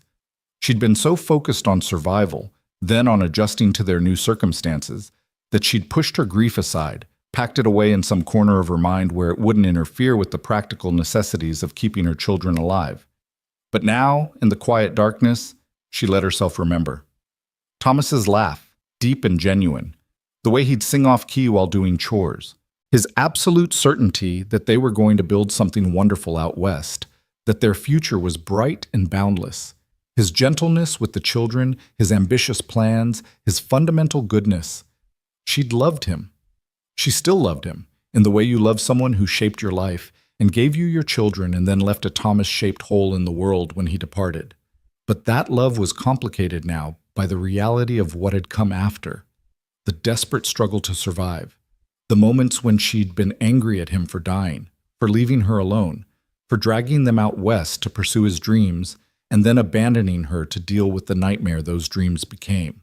Was it a betrayal to feel something for Rowan? To look forward to seeing him each evening, to notice the way his eyes crinkled when he smiled, to feel safe in his presence in a way she hadn't felt safe in months? Was it wrong to be attracted to his quiet strength, his steady reliability, the way he treated her children with genuine affection rather than obligation? Clara didn't know.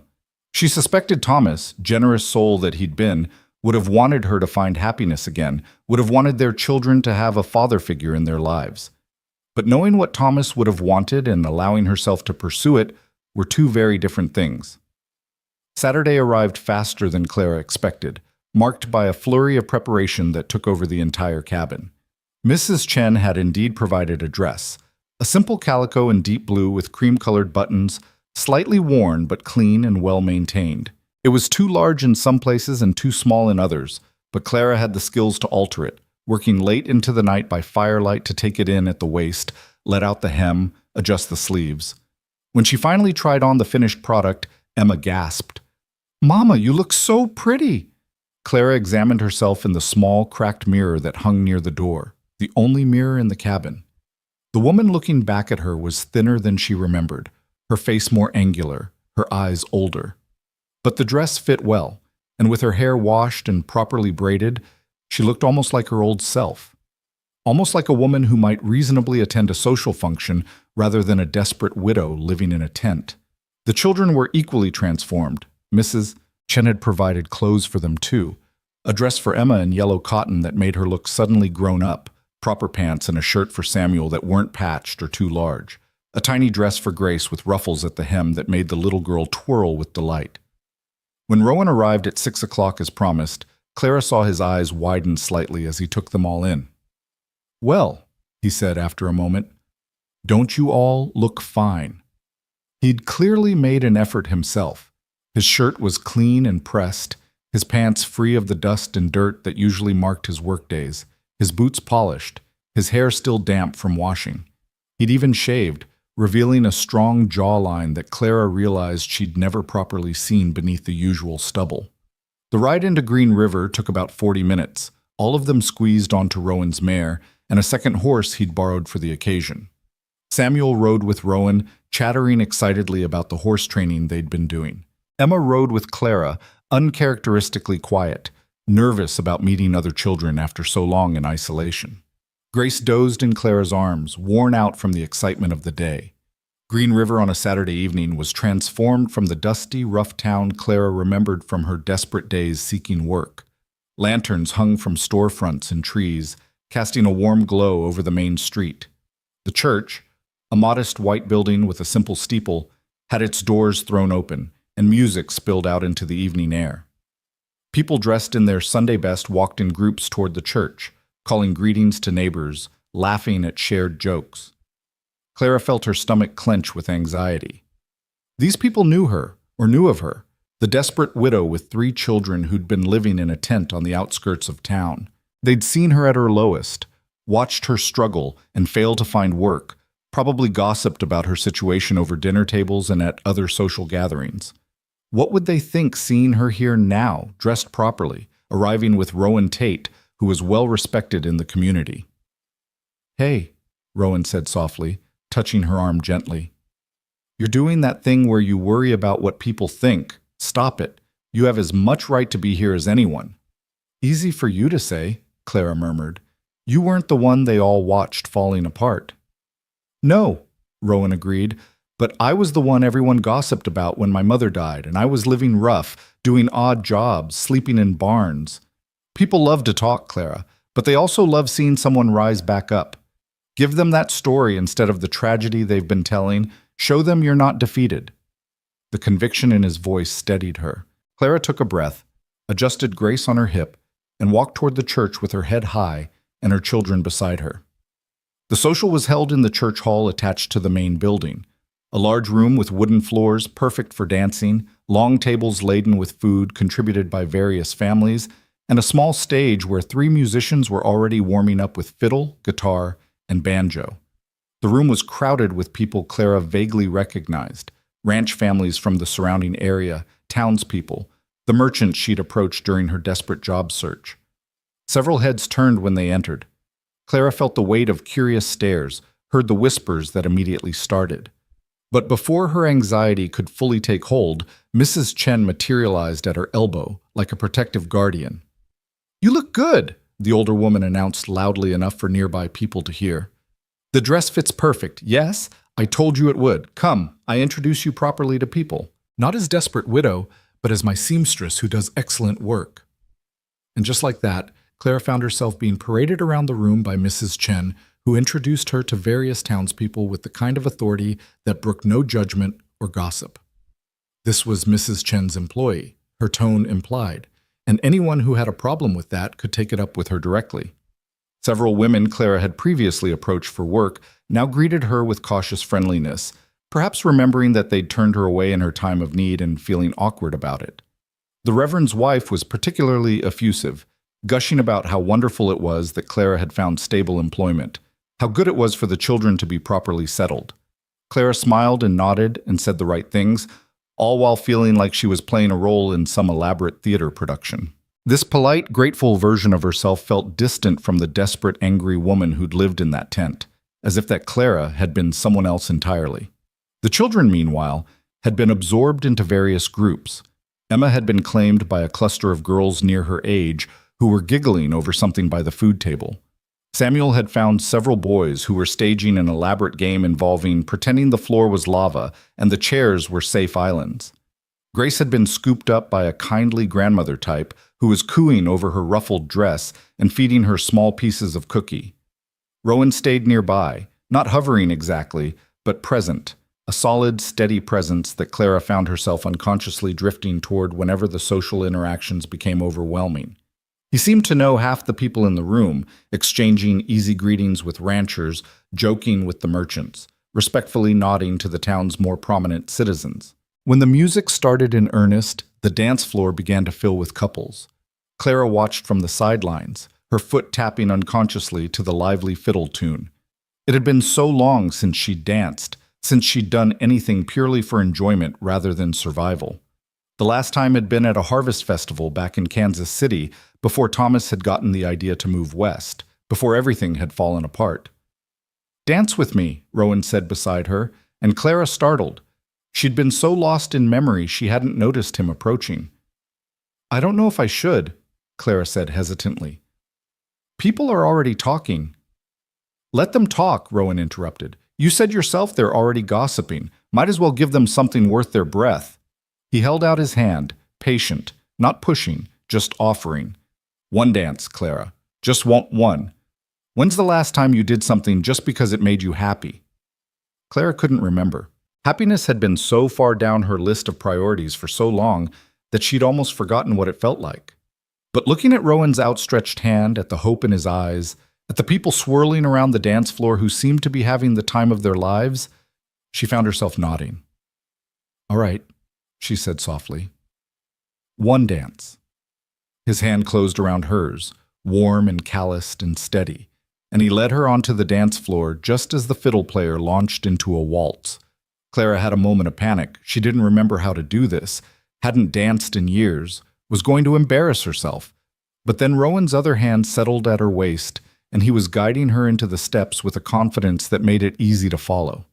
They moved awkwardly at first, Clara stumbling over her own feet, hyper-aware of his hand at her waist, of how close they were, of the people watching from the sidelines. But Rowan just smiled at her, encouraging and gentle, and slowly she relaxed into the rhythm. 1, 2, 3, 1, 2, 3.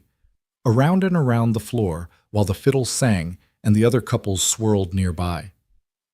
You're doing fine, Rowan murmured. Just relax and trust me to lead. Trust. Such a small word for such an enormous ask. But Clara found that she did trust him.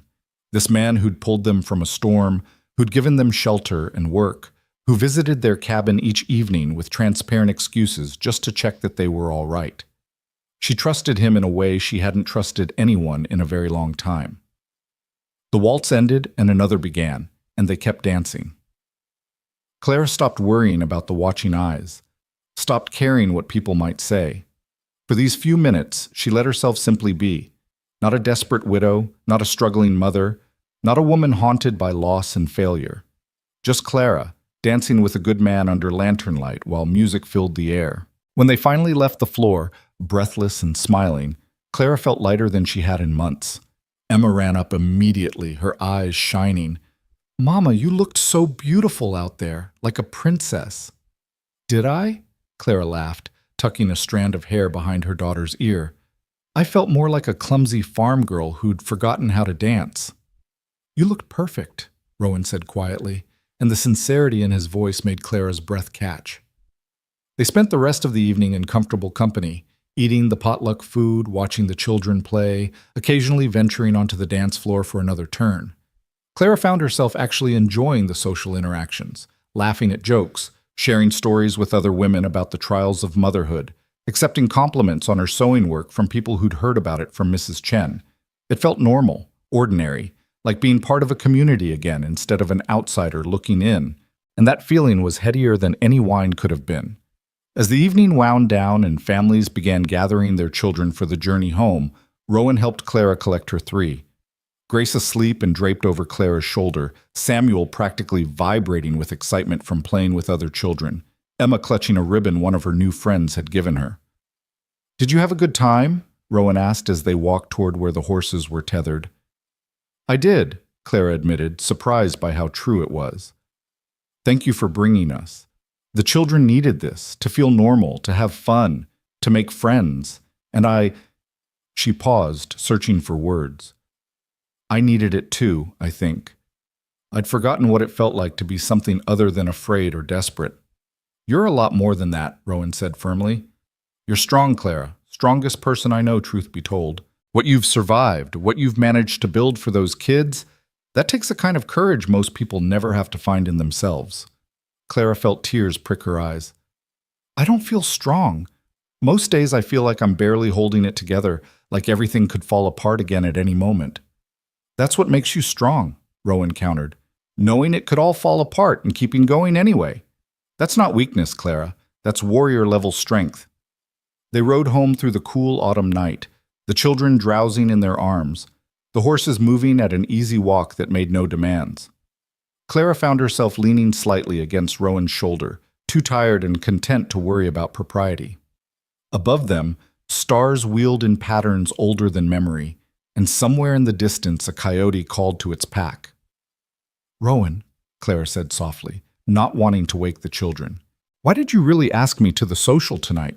And don't tell me it was just for the children's benefit." She felt him tense slightly, then relax. "Because I wanted to," he said simply. "Because I wanted to spend time with you doing something that wasn't work or worry. Because I think you're remarkable, and I wanted everyone in Green River to see you the way I see you. Not as someone to be pitied, but as someone to be admired." Clara's heart hammered in her chest. "That sounds dangerously close to courting, Mr. Tate." "Maybe it is," Rowan said quietly. "Would that be such a terrible thing?" "Would it?" Clara examined her feelings as carefully as she might examine a torn seam, looking for the weak spots, the places that might unravel under pressure. She found fear, yes, the fear of trusting someone again, of opening her heart only to have it broken when he left or died, or revealed himself to be something other than what he seemed. But she also found something else. Attraction, genuine and undeniable. The flutter she felt when she saw him riding up to the cabin each evening. The way her day felt more complete when he was part of it. The growing certainty that what she felt for him was developing into something deeper than gratitude or friendship. "It's only been 4 months since Thomas died," she said finally. "People will say it's too soon, that I'm dishonoring his memory." "Thomas is dead," Rowan said, not unkindly but bluntly. "And you're alive. You've got a whole life ahead of you, Clara. You think he'd want you to spend it alone out of some misplaced sense of loyalty to his memory?" "I don't know what he'd want," Clara admitted. "We never talked about it. We were young, we thought we had forever. We didn't plan for him dying and leaving me alone with 3 children and no money and no prospects. Then maybe it's time to stop worrying about what the dead would want and start thinking about what you want," Rowan suggested gently. "What do you want, Clara?" The question hung in the air between them, enormous and terrifying. What did she want? For months, Clara had been so focused on basic survival that she'd forgotten she was allowed to want anything beyond food and shelter. But now, with her children safe and fed and sleeping peacefully in her arms, with steady work and a solid roof over their heads, she found she could think beyond mere survival to something that looked almost like happiness. "I want my children to be safe and healthy and happy," she said slowly.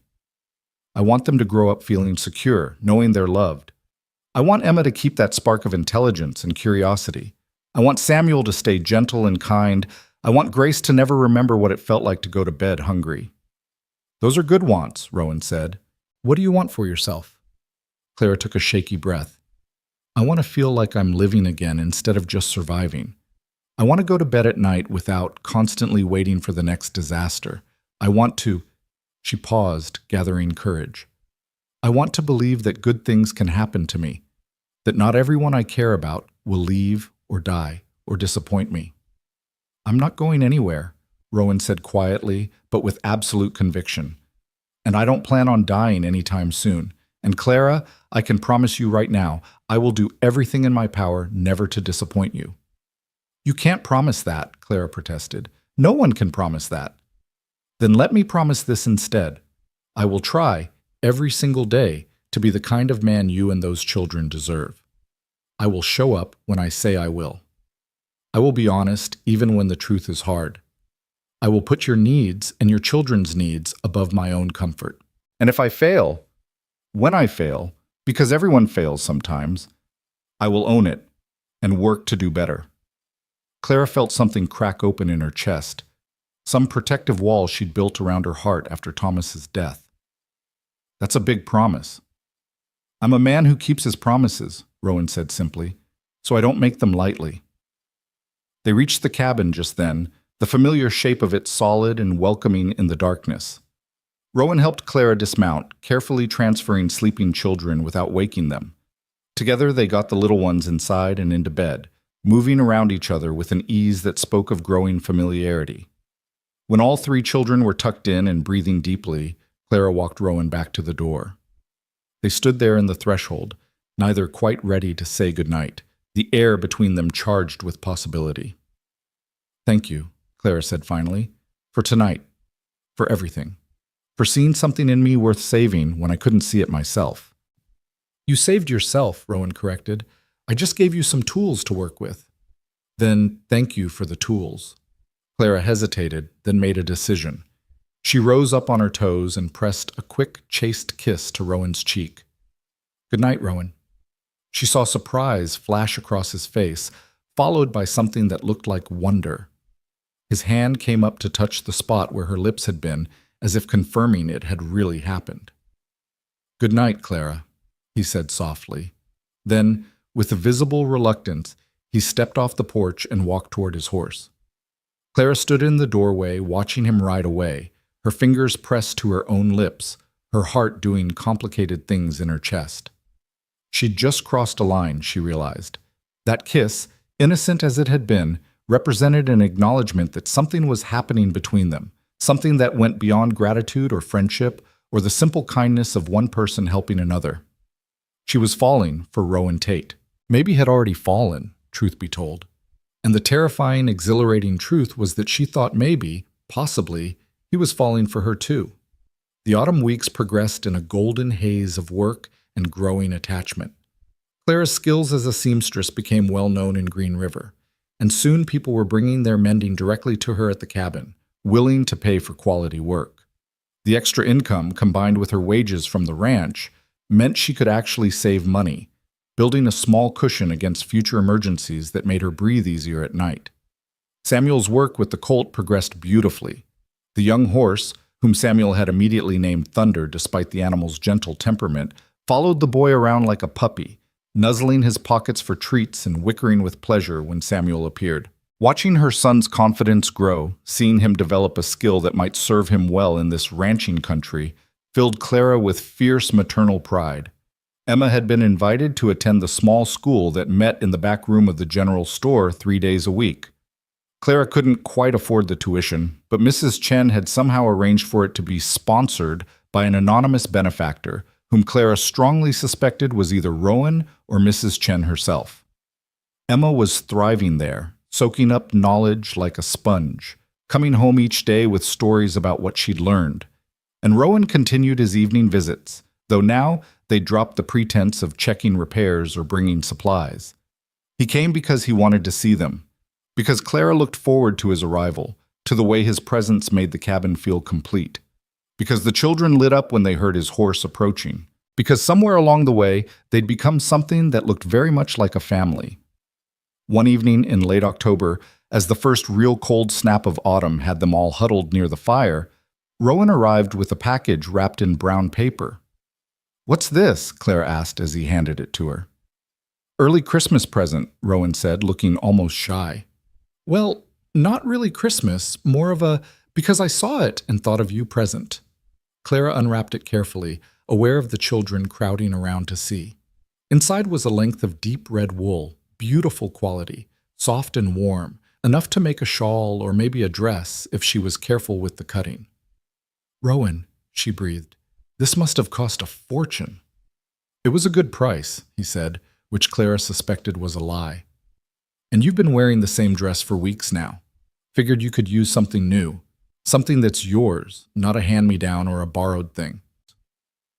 The thoughtfulness of it, the fact that he'd noticed what she wore, that he'd thought about what she might need or want, made Clara's eyes sting with tears. "I don't know what to say." "Say you'll make something beautiful with it," Rowan suggested. "Say you'll wear it to the church social next month. Say—" He hesitated, then pushed forward with visible determination. "Say you'll wear it when I take you to dinner at the hotel in Green River, just the two of us. An actual courting dinner, properly done." The children gasped with excitement. "Are you asking Mama on a date?" Emma squealed. "I am, Rowan confirmed, his eyes never leaving Clara's face. "If she'll have me." Clara looked at this man who'd saved them from a storm, and then kept saving them, day after day, in ways both large and small. This man who made her laugh, who treated her children with genuine affection, who saw her not as a burden or a charity case, but as someone worthy of respect and care. This man who made her feel alive again in ways she'd thought impossible after Thomas's death. "Yes," she said softly, then louder. "Yes, I'll have you. I'd be honored to have dinner with you." The smile that broke across Rowan's face was like the sun coming out from behind clouds, bright and warm and transformative. The children cheered, Samuel launching himself at Rowan in an exuberant hug that nearly knocked the man over, Emma dancing around the cabin with the red wool held against her chest, Grace clapping her hands and giggling without understanding what was happening but catching the joy anyway. And Clara stood there holding that beautiful red wool, feeling her heart expand with something that felt dangerously, wonderfully like hope, mixed with affection, mixed with the early stirrings of what might become love if she gave it time and room to grow. She'd been so afraid for so long, afraid of starving, afraid of failing her children, afraid of trusting again, afraid of wanting more than mere survival. But maybe it was time to stop being afraid. Maybe it was time to embrace the second chance that had quite literally ridden up to her tent in the middle of a storm. Maybe it was time to believe that happy endings weren't just for other people, but for her too. The dinner at the Green River Hotel happened on a Saturday evening in early November, when the Wyoming air had turned crisp enough that breath made clouds, and the promise of winter hung heavy in the sky. Clara had spent the better part of 2 weeks working on a dress from Rowan's red wool, staying up late by lamplight to get every seam perfect, every detail just right. She'd styled it simply, high collar, fitted bodice, full skirt that swayed when she walked. But the color transformed it into something special, something that made her feel beautiful in a way she hadn't felt since before Thomas died. Mrs. Chen had agreed to watch the children for the evening, an arrangement that had involved much negotiation and final acceptance on Clara's part. The older woman had been surprisingly gentle about it, saying only that Clara deserved an evening to herself, that the children would be perfectly safe, and that anyone who suggested otherwise could take their opinions directly to her if they dared. Rowan arrived at the cabin precisely at 6, dressed in what Clara suspected were his finest clothes, dark pants, a pressed white shirt, a vest that looked new, and a string tie that he kept adjusting nervously. His hair was slicked back with pomade, his boots polished to a shine, and he carried a small bouquet of late-season wildflowers that he must have ridden all over creation to find. "You look beautiful," he said when Clara opened the door, and the raw honesty in his voice made her blush. "You clean up pretty well yourself," she replied, accepting the flowers with hands that trembled slightly. This was real, she realized. This was happening. She was going on an actual courting dinner with a man who wasn't Thomas, and the weight of that reality was both exhilarating and terrifying. The children had their own opinions about the evening, expressed with the blunt honesty of youth. Emma kept circling Clara, examining the dress from every angle and declaring it the most beautiful thing ever. Samuel wanted to know why Rowan was wearing fancy clothes and whether there would be dessert. Grace simply held up her arms to be picked up by Rowan, which he did without hesitation, settling the little girl on his hip as naturally as if she were his own. "You be good for Mrs. Chen," Clara instructed her children, kissing each of them goodbye with a mother's mixture of love and anxiety about leaving them. "Listen to what she says, help with the dishes, and get to bed on time." "We will, Mama," Emma promised solemnly. "You have fun with Rowan. Don't worry about us." The fact that her 8-year-old daughter was reassuring her about going on a date was both amusing and slightly mortifying, but Clara accepted the sentiment with grace. She'd worried so much about her children for so long that having them worry about her for a change felt oddly touching. The ride into Green River took about 30 minutes, and unlike their previous journey to the church social, this time it was just the two of them. Clara rode behind Rowan on his sorrel mare, her arms around his waist, acutely aware of every point of contact between them. They talked easily about inconsequential things, the weather turning colder, the ranch preparing for winter, the new family that had moved into town and opened a bakery. But beneath the casual conversation ran a current of nervous energy, anticipation of what this evening meant, where it might lead. The Green River Hotel was the finest establishment in town, a 2-story building with actual glass windows and a dining room that served meals to travelers and locals alike. Clara had walked past it many times during her desperate months, but had never imagined setting foot inside.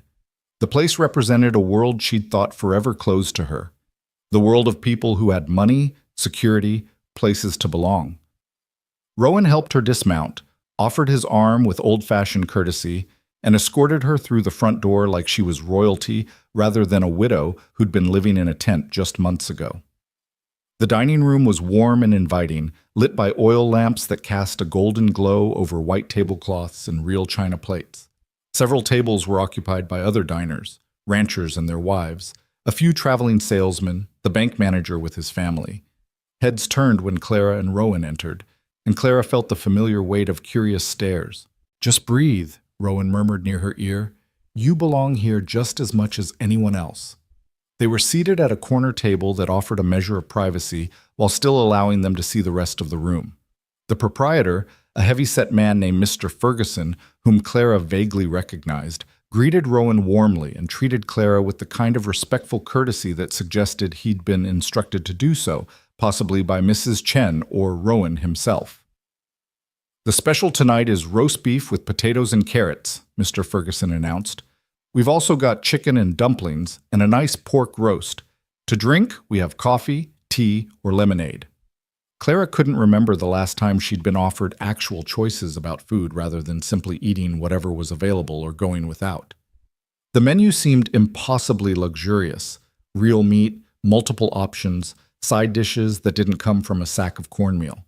Her throat tightened with emotion she tried to hide. "The roast beef sounds wonderful," she managed.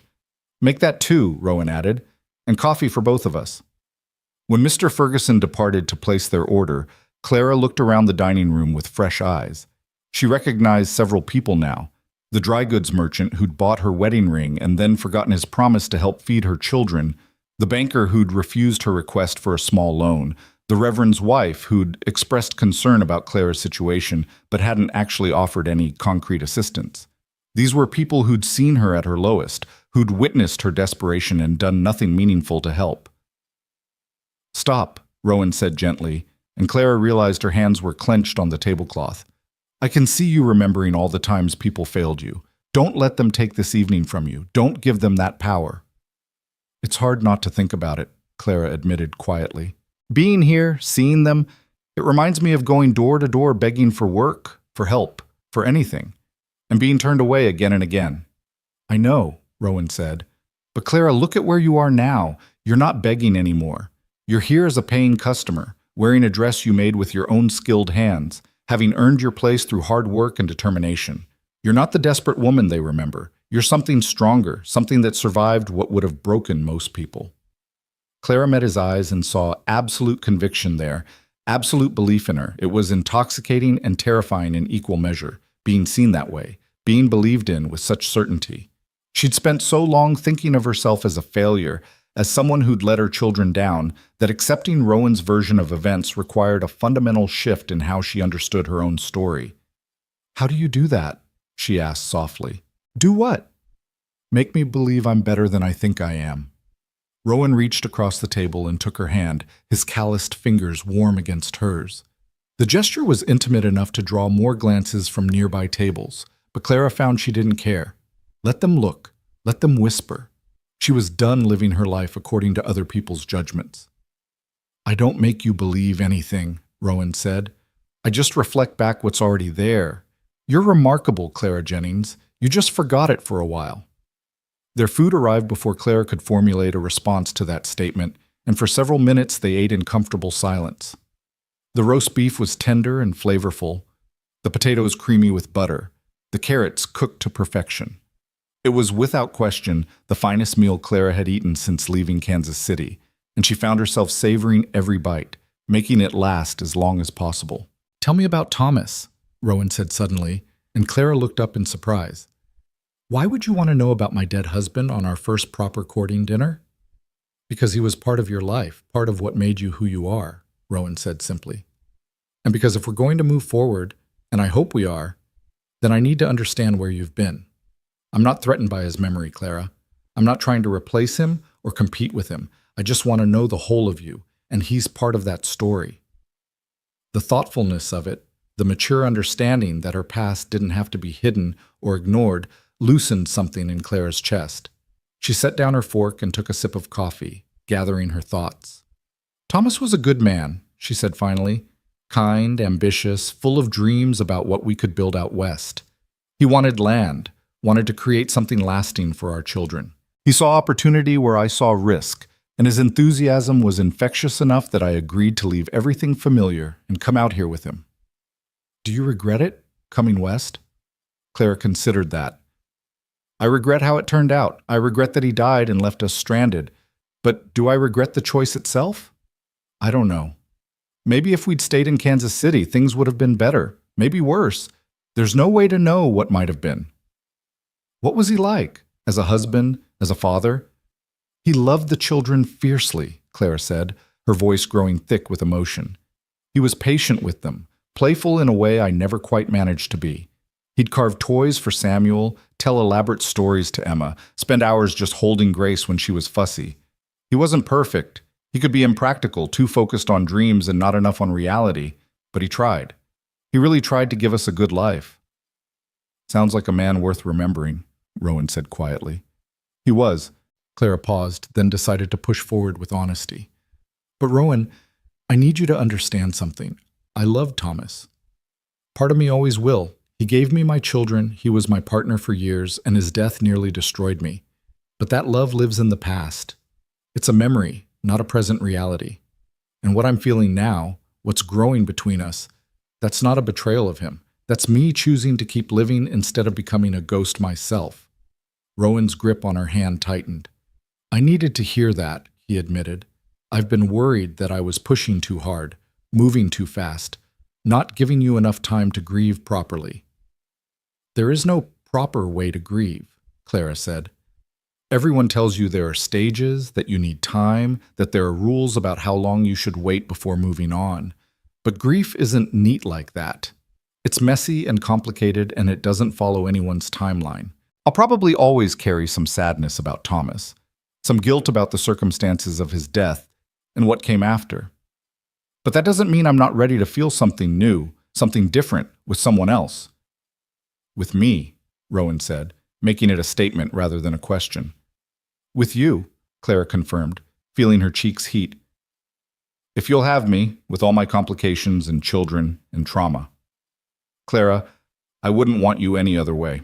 The complications and children are part of the package, and the trauma... He paused, searching for words. The trauma is what made you strong enough to survive. I'm not interested in some idealized version of you that never struggled. I want the real woman sitting across from me right now, with all her scars and strengths and the 3 children who are probably driving Mrs. Chen to distraction as we speak. Clara laughed at that, the tension breaking.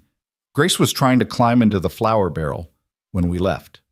Mrs. Chen is definitely earning her evening babysitting fee. They finished dinner in better spirits, the serious conversation having cleared the air between them. Over coffee and a surprisingly good apple pie that Mr. Ferguson recommended, they talked about lighter things. Rowan's early days at the ranch, Clara's childhood in Boston, their shared opinions about various town personalities. It felt natural, easy, like talking to someone she'd known for years rather than months. When they finally emerged from the hotel into the cold November night, Clara felt full in ways that had nothing to do with the meal. She felt seen, understood, accepted for exactly who she was. Not despite her struggles, but including them as part of the whole person, Rowan seemed determined to know and care for.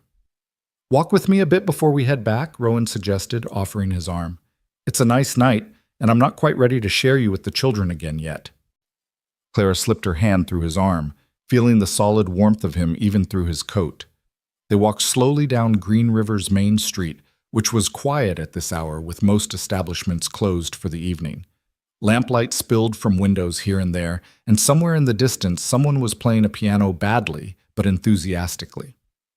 I have something to tell you, Rowan said after they'd walked a ways in comfortable silence. Something I probably should have mentioned before, but didn't know how to bring up. Clara felt anxiety spike in her chest.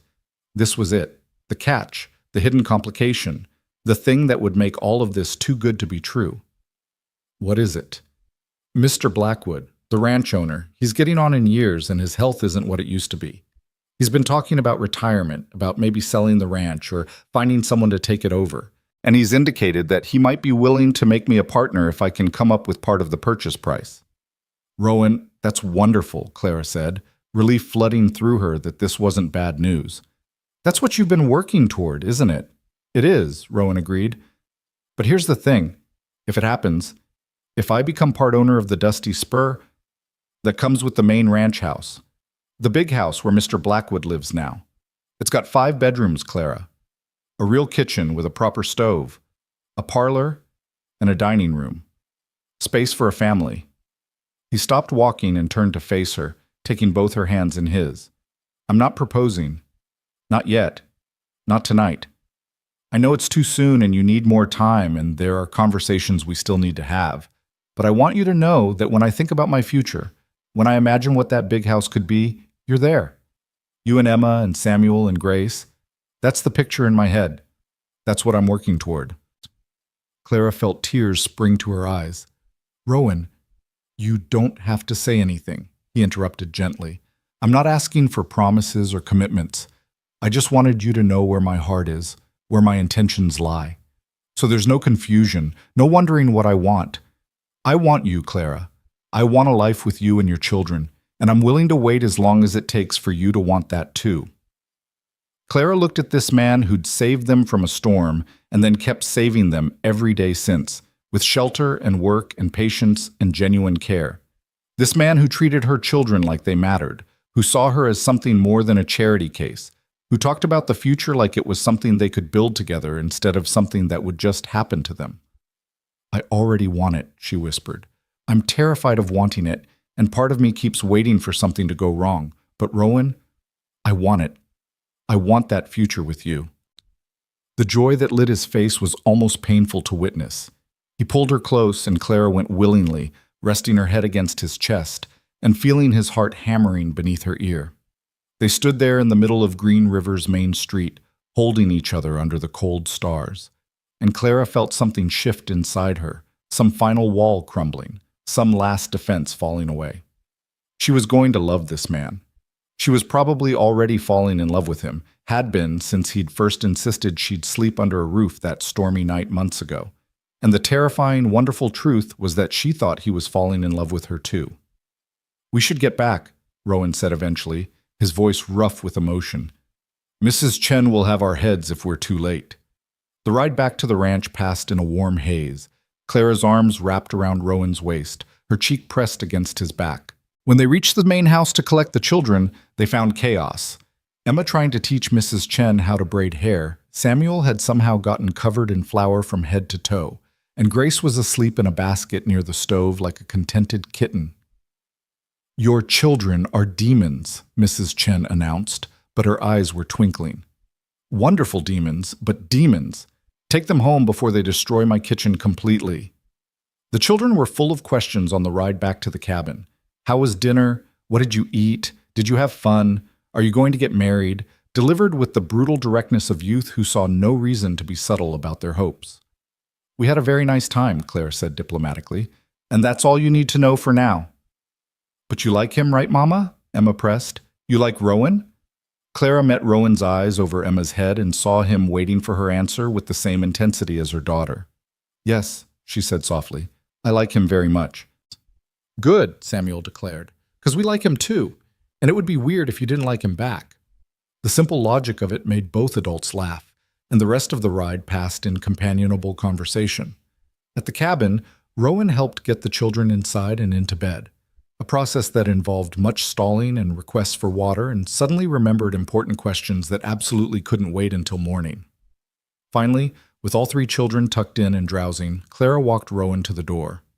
They stood in the threshold like they had so many times before, but tonight felt different. Tonight felt like a beginning, rather than just another evening in a series of evenings.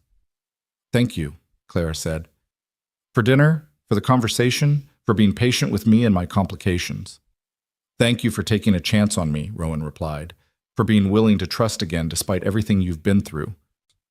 He leaned down slowly, giving her plenty of time to pull away, and pressed a gentle kiss to her forehead. It was chaste, respectful, nothing that could be considered improper, but it was also loaded with promise, with affection, with the potential for so much more. Good night, Clara. Good night, Rowan. She stood in the doorway watching him ride away, her fingers touching the spot where his lips had been, her heart full of hope and fear and something that felt dangerously like joy. Behind her, she heard Emma's voice, whisper shouting from the bed. "Mama, did he kiss you?" "Go to sleep, Emma," Clara said, but she was smiling as she said it. The next weeks passed in a blur of routine and growing intimacy. Rowan continued his evening visits, now openly acknowledged as courting calls rather than maintenance checks. He brought small gifts, a hair ribbon for Emma, a new jackknife for Samuel, a stuffed rabbit for Grace. He stayed for supper most nights, helping Clara cook, washing dishes while she dried, playing with the children before bedtime with the easy affection of someone who genuinely enjoyed their company. And slowly, carefully, he and Clara learned each other. They talked about everything: his difficult childhood with an absent father and a mother who'd struggled to survive, her privileged upbringing that had made the harsh realities of frontier life such a shock, their hopes for the future, their fears about all the ways things could go wrong. They talked about Thomas more too, Clara sharing memories without guilt, Rowan listening without jealousy. He seemed to understand that her first husband would always be part of her story, that the children needed to remember their father, that loving someone new didn't require erasing the love that came before. In late November, the first real snow fell. Not the light dustings they'd had earlier, but a serious storm that blanketed the plains in white and made travel treacherous. Clara and the children were snowed in at the cabin for 3 days, and Rowan appeared on the second day, having ridden through conditions that Clara wouldn't have attempted, bringing supplies and firewood and his presence. "You didn't have to come," Clara said, touched and exasperated in equal measure.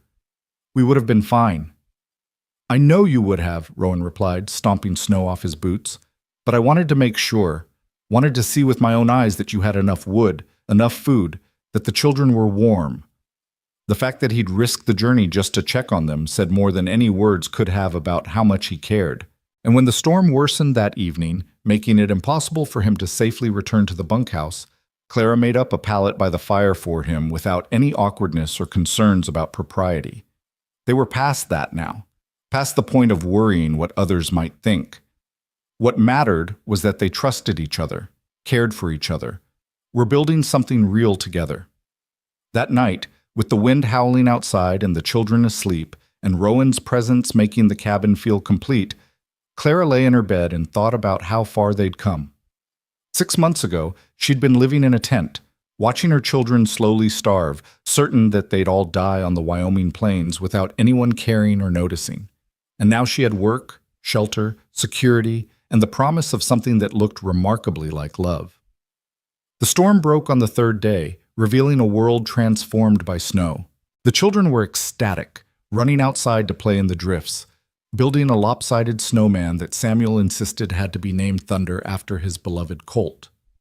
Rowan stayed to help dig out paths and make sure the cabin weathered the storm without damage before finally heading back to his duties at the ranch. "I'll be back tomorrow," he promised Clara at the door. "Mr. Blackwood wants to talk to me about the partnership. It might be happening sooner than we thought." "That's wonderful," Clara said, meaning it. "I'll keep my fingers crossed for you." But the next evening, when Rowan arrived, his expression was troubled. Clara knew immediately that something was wrong. "What happened?" she asked, as soon as the children were occupied with their own activities and she and Rowan could speak privately on the porch. "Mr. Blackwood is ready to move forward with the partnership," Rowan said. "But there's a complication. His nephew, a man named Garrett Blackwood who lives back east, has expressed interest in the ranch. He's offering to buy the whole operation outright, for more money than Mr. Blackwood would get from selling me a partnership share." Clara felt cold dread settle in her stomach. "So what does that mean?"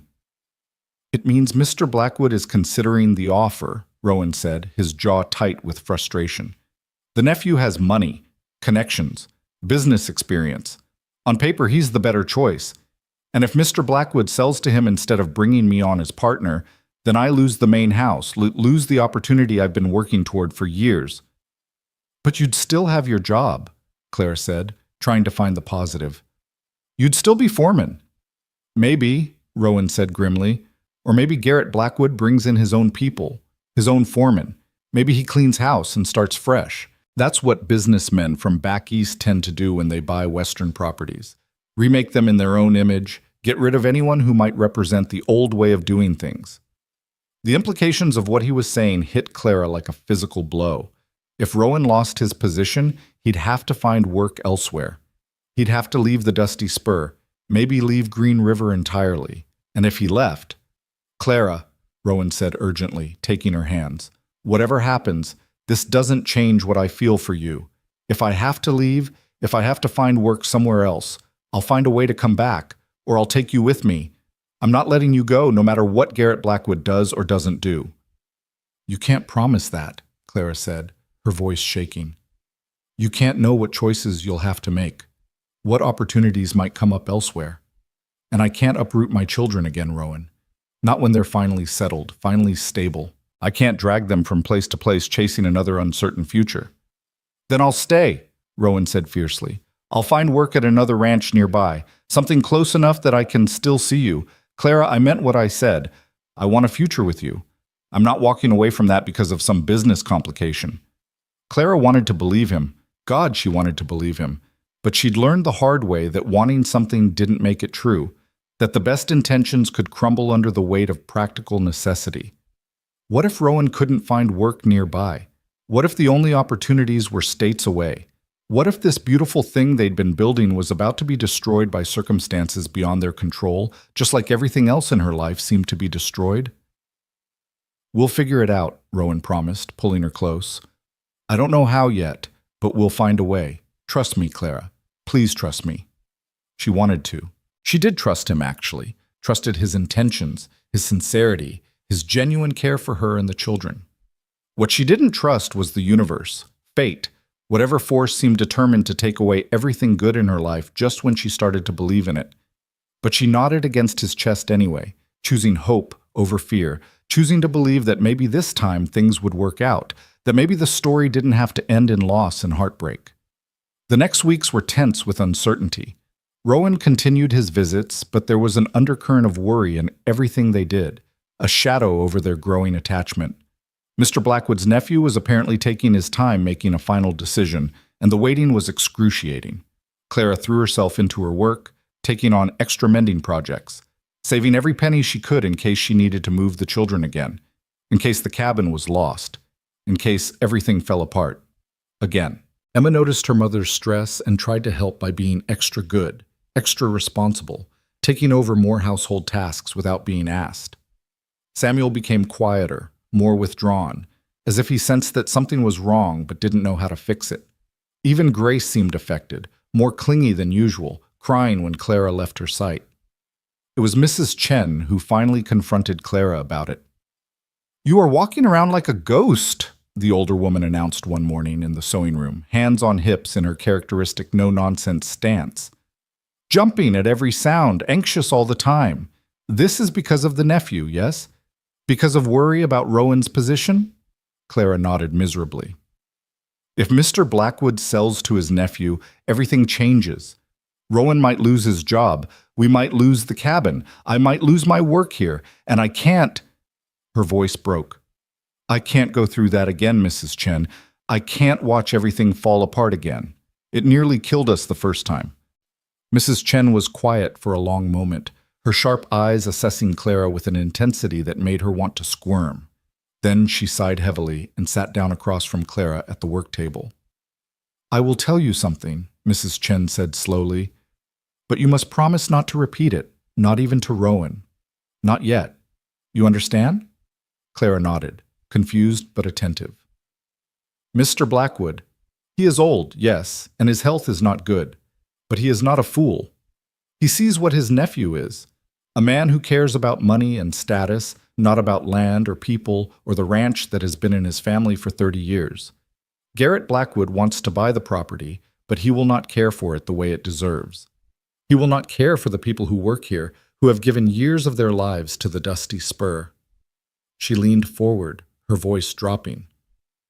"Mr. Blackwood talks to me because I have been here since the beginning, since his wife was still alive. And he has said, though not in these exact words, that he would prefer to see Rowan become his partner, that he trusts Rowan to maintain what has been built here.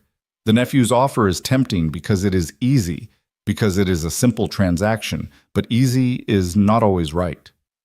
"So what are you saying?" Clara asked, hope beginning to flicker in her chest. "That Mr. Blackwood might choose Rowan after all." I am saying that Mr. Blackwood needs a reason to choose the harder path, Mrs. Chen said. A reminder of what matters more than money. And I think you might be that reason, if you are brave enough. I don't understand. Mrs. Chen smiled, small and knowing. Mr. Blackwood cares about family, about legacy. His nephew has no children, no wife, no real ties to this place beyond blood and potential profit.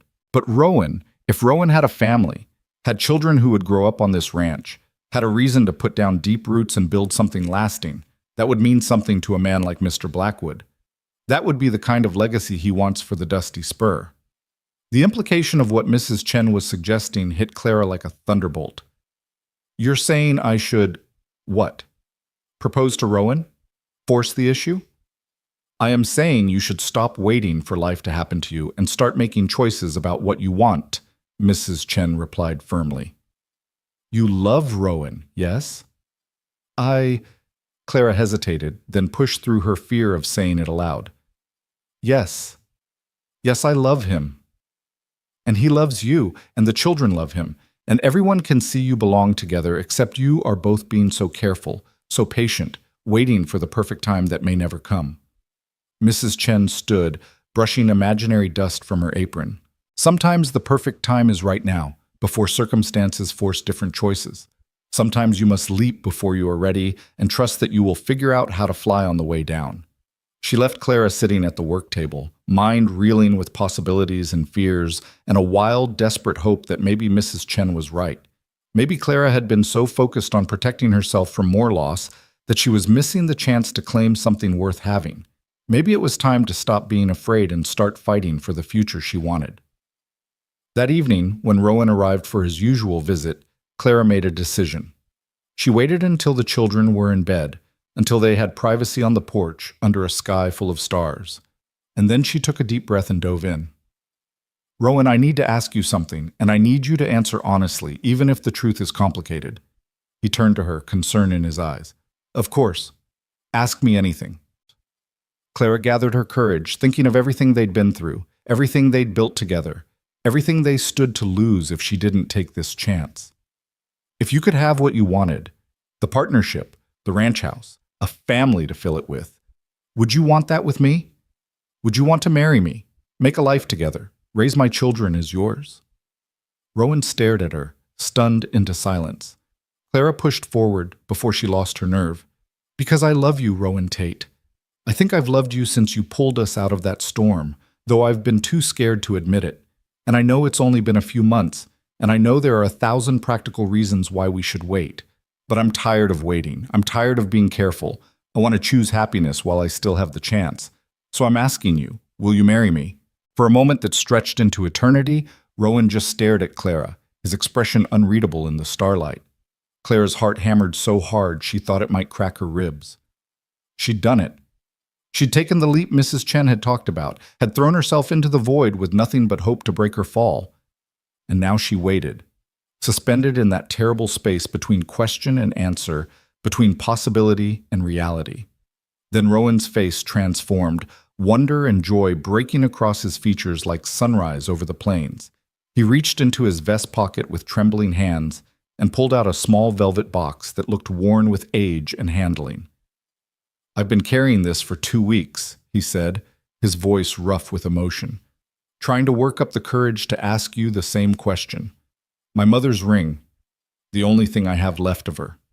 I wanted to wait until the situation with the ranch was settled, until I could offer you security and certainty. But Clara... He opened the box to reveal a simple gold band with a single pearl, luminous in the dim light. Yes, God, yes, I'll marry you. I want nothing more than to spend my life with you and those children. Clara felt tears streaming down her face as Rowan slipped from the porch to kneel before her on one knee, the traditional position reversed, but somehow perfect in its unexpectedness. He took her hand, and she could feel him shaking, feel the depth of emotion he was barely containing. Clara Jennings, he said formally, his voice steadier now. You've asked me to marry you, and I've said yes. But let me ask you proper, the way I've been planning to. Will you do me the honor of becoming my wife?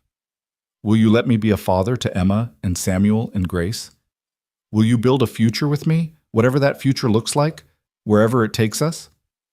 "Yes," Clara whispered, then louder. "Yes, yes, 1,000 times, yes." He slipped the ring onto her finger.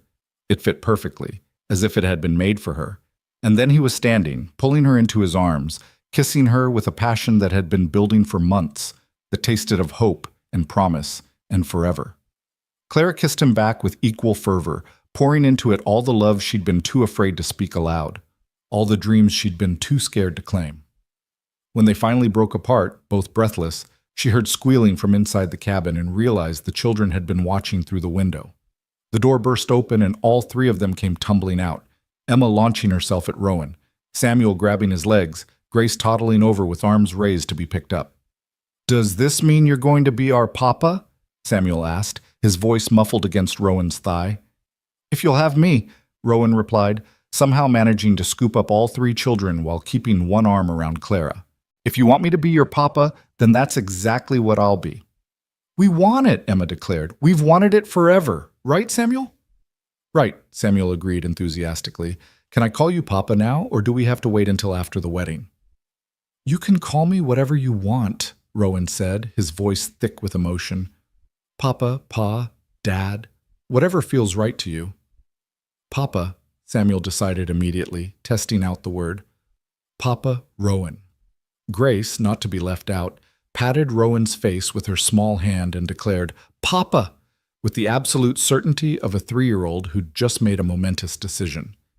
They stayed out on the porch for another hour, too excited to think about sleep, making plans and dreaming aloud about the future. The children had endless questions. When would the wedding be? Where would they live? Could Thunder the Colt come to the wedding? That Rowan and Clara answered as best they could despite not having worked out most of the details themselves. Finally, when Grace started nodding off against Rowan's shoulder and Samuel couldn't stop yawning, they got the children back to bed. This time, when Rowan prepared to leave, Clara stopped him at the door. "Don't go," she said softly. "Stay. Not," she blushed, "not like that. Not yet. But stay here with us. Sleep by the fire like you did during the storm. I don't want to spend tonight apart, not after this." Rowan's eyes were soft as he nodded. "I'd like that. I'd like that very much." So he stayed, and Clara lay in her bed listening to his steady breathing from across the room, looking at the ring on her finger that caught the dying firelight, and felt something she hadn't felt in longer than she could remember. Absolute certainty that everything was going to be all right. Not just survivable, not just tolerable, but actually genuinely all right. The next morning, they rode together to the main ranch house to share their news. Mrs. Chen took one look at Clara's glowing face and Rowan's proud expression and announced, "Finally, I thought you two would never stop being so careful with each other." "You knew," Clara accused, but she was smiling. "You knew he had the ring." "Of course I knew," Mrs. Chen replied. "Who do you think helped him pick it? Men know nothing about such things. They need guidance." She examined the ring on Clara's finger with a critical eye and nodded approvingly. "Good choice. Simple, elegant, suits you. Now, we must tell Mr. Blackwood. This will matter to him, you know. This will help him make his decision."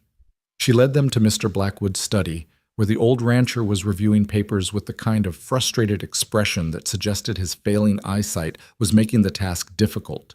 He looked up when they entered, and Clara saw him take in their joined hands, the ring on her finger, the way they stood close together like two halves of a whole.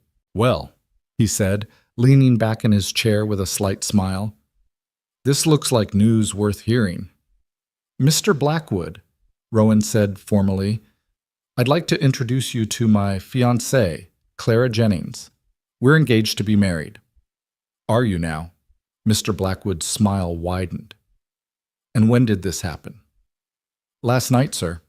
I know the timing might seem sudden, given the uncertainty with your nephew's offer, but—" "Sudden?" Mr. Blackwood interrupted. "Son, I've been watching you court this lady for months. The only sudden thing is that it took you so long to make it official.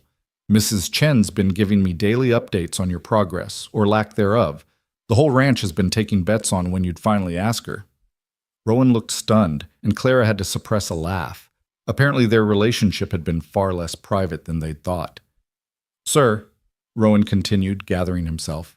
I want you to know that regardless of what happens with the ranch, whether you sell to your nephew or not, my commitment to Clara and her children stands. If I need to find work elsewhere to provide for them, I will. But we're hoping, that we might still have a future here at the Dusty Spur. Mr. Blackwood was quiet for a long moment, his weathered fingers tapping on the desk. When he spoke, his voice was thoughtful. My nephew Garrett is offering me a substantial sum for this ranch, more money than I'd see from any other arrangement. From a purely financial standpoint, accepting his offer would be the smart choice. Clara felt her stomach drop, but Rowan's hand tightened on hers, lending her strength. However, Mr. Blackwood continued, I didn't build this ranch to be smart with money. I built it to be a home, a legacy, something that would outlast me and mean something to the people who worked it. Garrett sees this place as an investment opportunity, nothing more. He'd run it like a business, maximize profits, probably replace most of the staff with cheaper labor within a year. He stood slowly, age evident in his movements, and walked to the window overlooking the ranch yard. You know what I see when I look out there, Rowan? I see the life my wife and I built together before she passed. I see 30 years of hard work and good people and belonging to something bigger than just profit margins. And when I think about this place after I'm gone, I don't want to imagine it transformed into just another corporate operation. I want to imagine it continuing as it's been, as a home. He turned back to face them. You've been with me for 8 years, Rowan. I've watched you grow from a young hand with more ambition than sense into a fine foreman, a good man, someone I'd trust with my legacy. And now you're telling me you're starting a family, putting down roots, planning to build something lasting here. He paused, his eyes moving to Clara. Mrs. Jennings, you've been through hell from what I understand.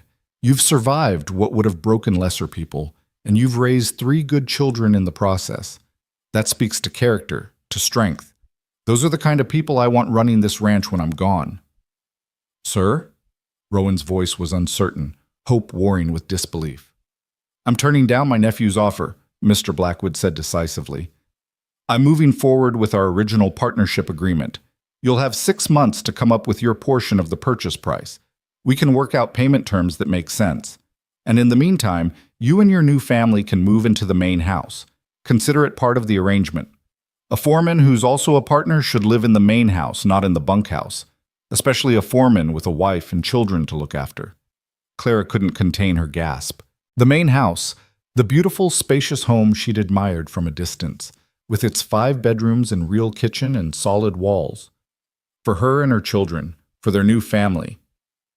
Mr. Blackwood, I don't know what to say, Rowan managed, his voice thick with emotion.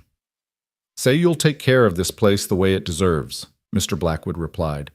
Say you'll raise those children to know what it means to build something with your own hands, to be part of a community, to value people over profits.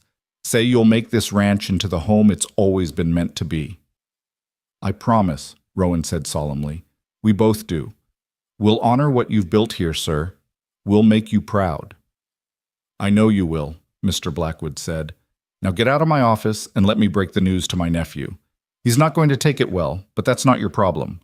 Go start planning your wedding. Mrs. Chen will want to help with that, I'm sure.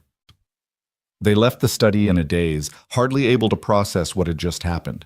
Everything they'd been worried about, everything that had seemed so uncertain just yesterday, had suddenly resolved itself in the best possible way. The partnership, the house, the future, all of it was theirs, real and tangible and within reach. I can't believe it, Clara whispered once they were outside. Is this really happening? It's happening, Rowan confirmed, pulling her close. You and me and the children, in that house, building a life together. This is real, Clara. This is our second chance. The next weeks passed in a flurry of wedding preparations and moving arrangements. Clara and Mrs. Chen threw themselves into planning a ceremony that would be simple but meaningful, to be held at the Green River Church in mid-December. Emma was beside herself with excitement about being old enough to be a junior bridesmaid. Samuel had been tasked with being ring bearer and took his responsibility with solemn seriousness. Grace would be a flower girl, though at 3 years old her primary qualification was looking adorable in a white dress. Moving into the main house was an overwhelming experience. Clara stood in the large kitchen with its cast iron stove and multiple work surfaces and actual storage cupboards, and had to sit down because the contrast with the tent where she'd once tried to cook over an open fire was too much to process. The children ran through the rooms shrieking with delight, claiming bedrooms and exploring closets, and discovering a library with actual books on the second floor. "This is too much," Clara kept saying to Rowan as they unpacked their few belongings, which looked ridiculously sparse in the spacious house.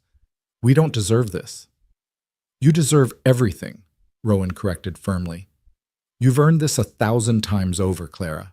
Stop questioning it and just let yourself be happy."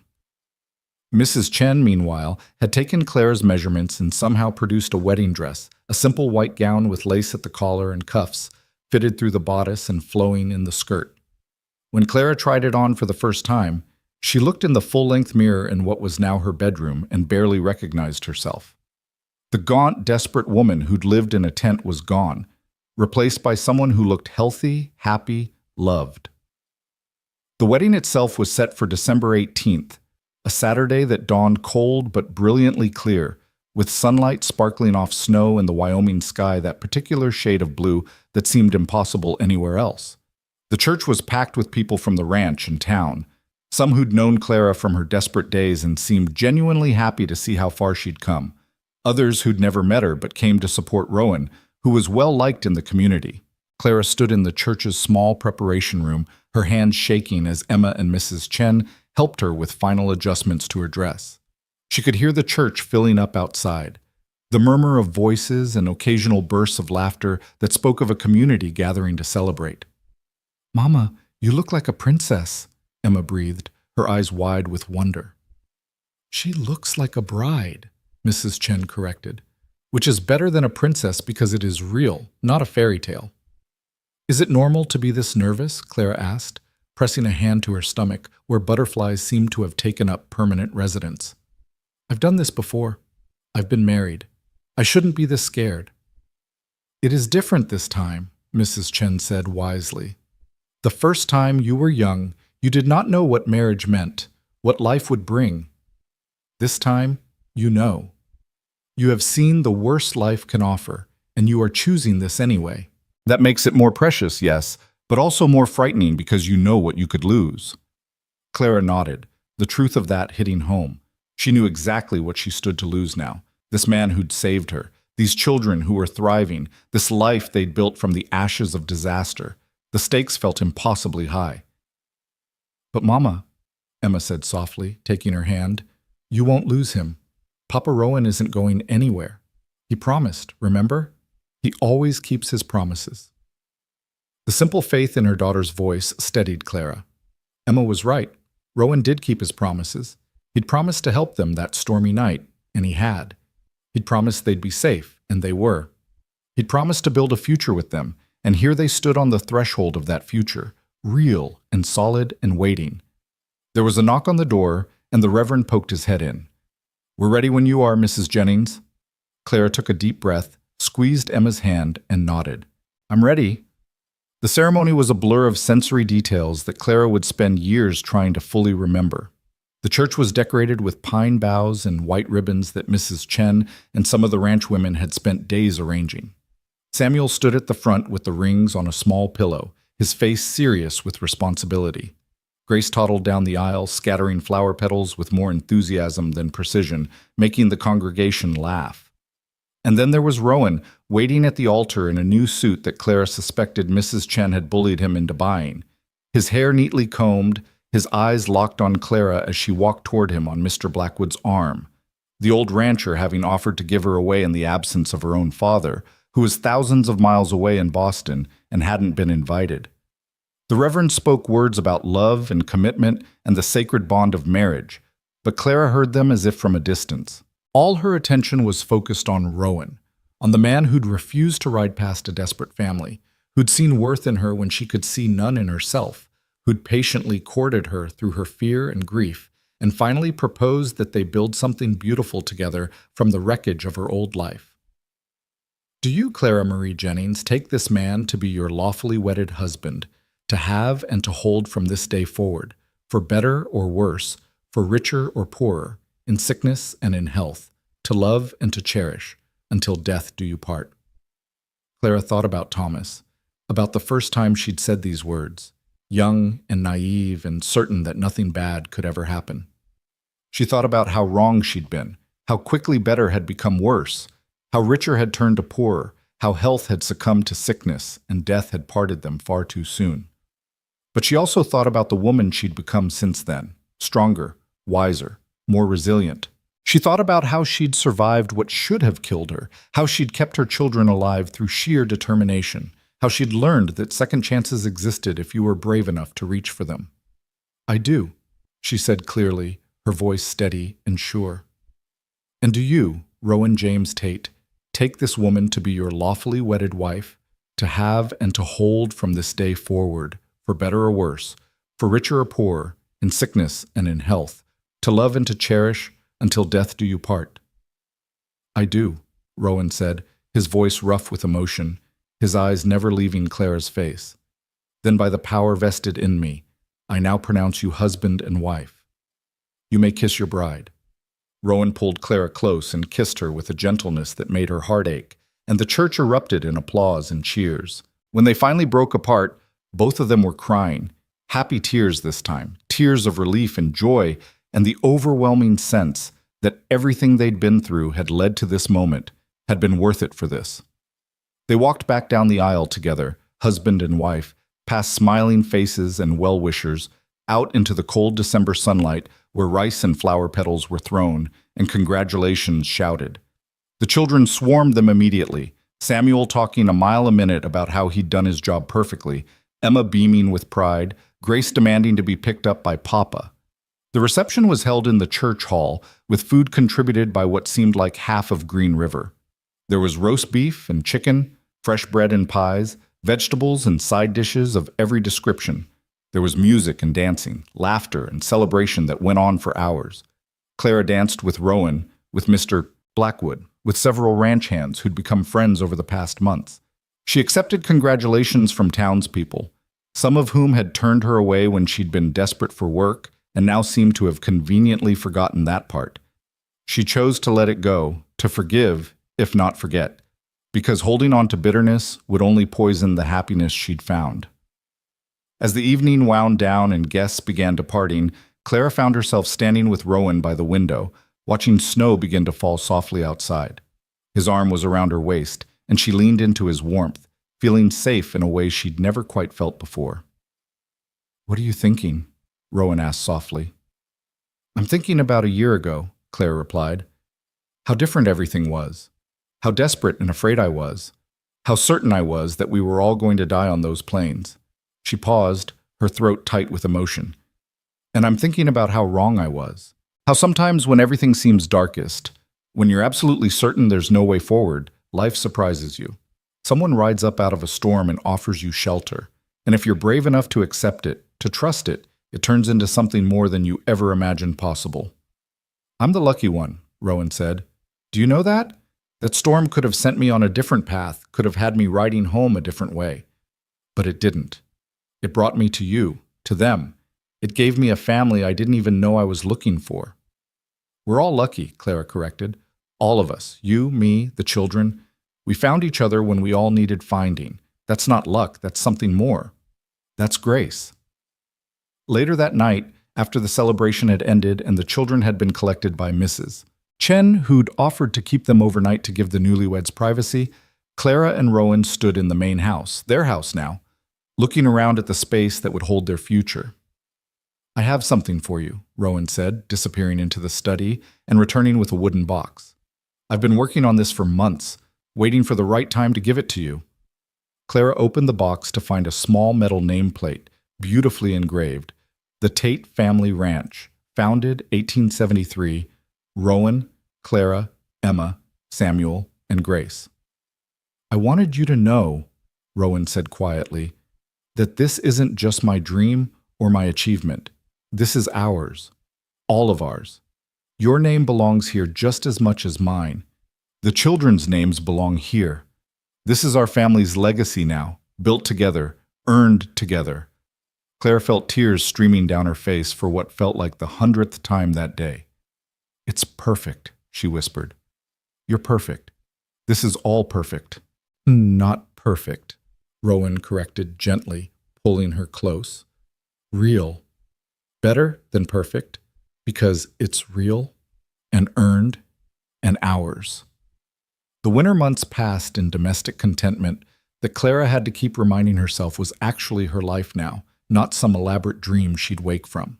She settled into running the household with Mrs. Chen's guidance, learning the rhythms of ranch life from the inside. Emma continued school and helped with the younger children. Samuel spent every spare moment with Thunder, who was growing into a fine young horse. Grace blossomed with the security of a permanent home, her vocabulary expanding daily as she chattered to anyone who would listen. And Rowan worked alongside Mr. Blackwood, learning the business side of ranching, preparing to take over more responsibility as the old man gradually stepped back. In the evenings, he'd come home to find Clara cooking dinner in the big kitchen, the children doing homework or playing, the house warm and filled with the sounds of family life. It was ordinary and extraordinary at the same time, the mundane miracle of a normal, happy life after so much darkness. In March, as winter began its reluctant retreat and the first hints of spring appeared on the plains, Clara discovered she was pregnant.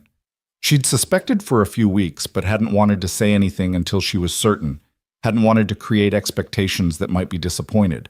But when the town doctor confirmed it, she could no longer keep the secret. She told Rowan that evening on the porch, where they'd spent so many important conversations over the past year. "I have news," she said, taking his hand and placing it on her still flat stomach. "We're going to need to expand that nameplate. There's going to be another Tate joining the family come October." The expression on Rowan's face cycled through surprise to wonder to pure joy so quickly Clara almost laughed. We're having a baby," Clara confirmed, her own joy mixing with the familiar anxiety of pregnancy, with memories of carrying Emma and Samuel and Grace under very different circumstances. Rowan dropped to his knees and pressed his face against her stomach, his arms wrapped around her waist. "Thank you," he whispered. "Thank you for this, for everything, for giving me a family I never thought I'd have." "You gave me one first," Clara replied, running her fingers through his hair. "You gave me back my life when I thought it was over. This baby. This is just us continuing what we started that night you found us in the storm. We're building something together, something lasting." The children were ecstatic when they learned they'd be getting a sibling. Emma immediately started planning how she'd help take care of the baby. Samuel wanted to know if he could teach the baby about horses. Grace, not entirely clear on the concept, just knew that something exciting was happening and was determined to be part of it. Mr. Blackwood, upon hearing the news, expedited the partnership paperwork. "A man with 4 children and another on the way needs security," he declared. "Let's make this official before that baby arrives." So on a warm April day, with wildflowers blooming across the plains and the sky impossibly blue overhead, Rowan and Mr. Blackwood signed the papers that made Rowan a full partner in the Dusty Spur Ranch. There was a small celebration at the main house, with Mrs. Chen cooking a feast and the ranch hands raising toast to the new partnership. Clara stood watching her husband, still strange to think of him that way, still wonderful, as he accepted congratulations from people who'd become their community, their family. She thought about the long, winding road that had brought her here, from Boston society to a tent on the Wyoming plains to this moment of triumph and belonging. The road had been hard, harder than anything she'd imagined when she'd naively agreed to come west with Thomas. She'd lost so much along the way, her husband, her security, nearly her children, almost her will to survive. But she'd also gained things she'd never expected, strength she didn't know she possessed, resilience that had been forged in the fire of desperation, and ultimately this second chance at happiness with a man who saw her scars and loved her anyway. Summer arrived with its characteristic intensity, heat shimmering off the plains and thunderstorms rolling through with regularity. Clara's pregnancy progressed normally, her body rounding with new life while the children fussed over her, and Rowan treated her like she was made of glass. She continued her sewing work, though Mrs. Chen had taken over more of the household management, insisting Clara needed to rest. The baby was born on an October evening when the air had turned crisp and the leaves on the cottonwoods had gone gold. It was an easier birth than the others had been, perhaps because Clara was less afraid this time, more certain that everything would be all right. The doctor pronounced it a healthy boy, 8 pounds and loud as a trumpet from his first breath. "What should we name him?" Rowan asked, cradling his son with the careful reverence of a man holding something infinitely precious and fragile. Clara thought about all the names that had meaning in her life, her father's name, Thomas's father's name, various relatives and friends from her old life. But none of them felt right. This baby represented something new, a fresh start, a life untainted by past loss or grief. "Hope," she said softly. "I want to name him Hope, because that's what he represents. Hope that good things can happen after bad, that life can surprise you, that second chances exist if you're brave enough to claim them." "Hope Tate," Rowan tested the name. "It's unusual for a boy." "We're an unusual family," Claire replied with a tired smile. "I think it fits." When the older children were allowed to meet their new brother, they crowded around with wonder and excitement. Emma touched his tiny hand with reverent care. Samuel proclaimed him, "Really small, but okay, I guess." Grace wanted to know when he'd be big enough to play with her toys. And Clara lay in their bed in the main house of the ranch her husband now co-owned, surrounded by her children, all 4 of them healthy and happy and safe, and felt a peace so profound it was almost painful.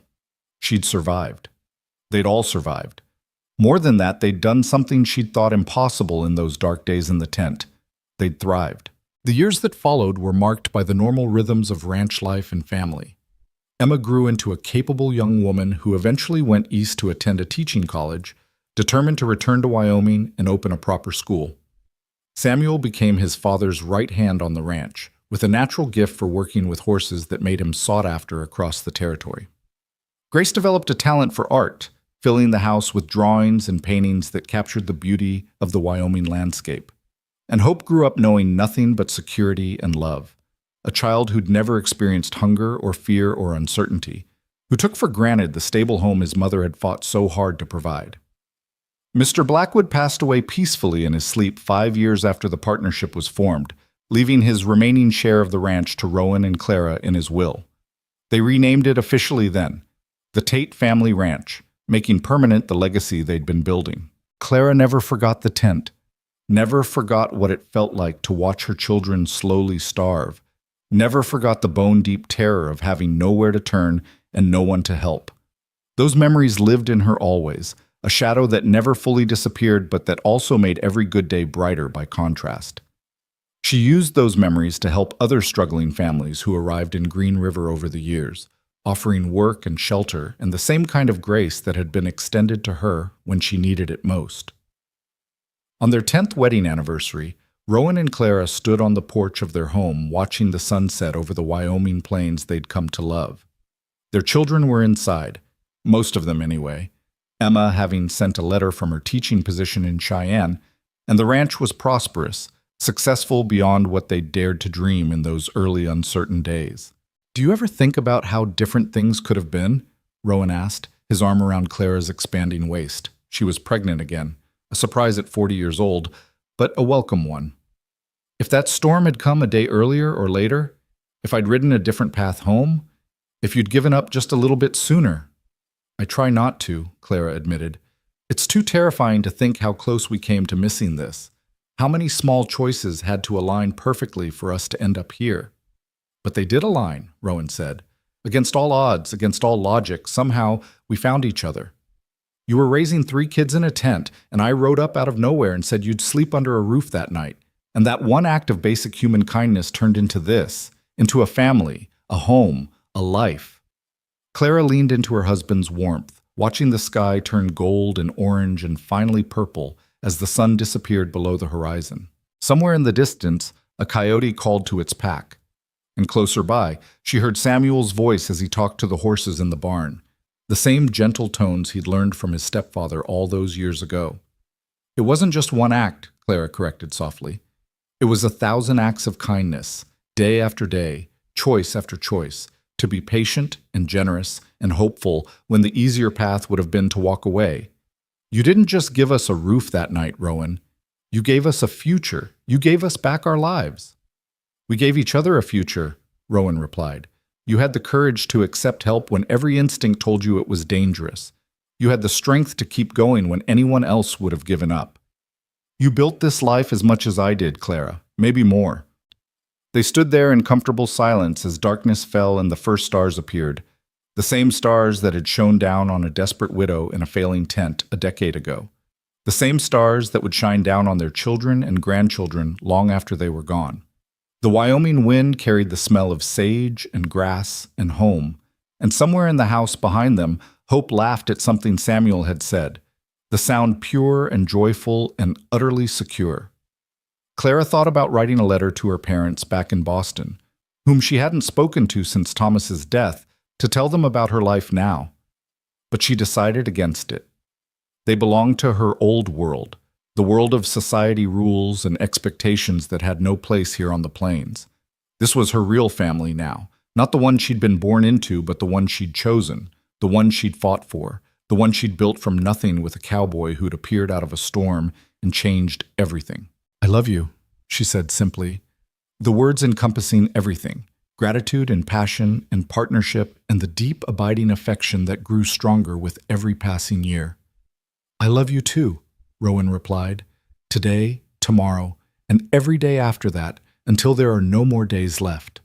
That's my promise, Clara. That's my forever. And standing there on the porch of their ranch house, with the night settling around them and their children safe inside, Clara finally, fully believed in happy endings. Not the fairy tale kind that pretended life was easy and perfect, but the real kind that acknowledged the struggle, honored the pain, and celebrated the stubborn refusal to give up even when giving up would have been so much easier. She'd been raising 3 kids in a tent when a cowboy rode up and said she'd sleep under a roof that night. She hadn't known then that he was offering so much more than shelter from a storm. He was offering a partnership, a family, a love that would sustain them through whatever challenges lay ahead. She hadn't known that accepting his help would lead here, to this moment, to this life that was so far beyond what she dared to hope for in those desperate days. But she knew it now. She knew it in her bones, in her heart, in every fiber of her being. They'd survived the storm, all of them, and built something beautiful in its wake. And that was enough, more than enough. That was everything. The end.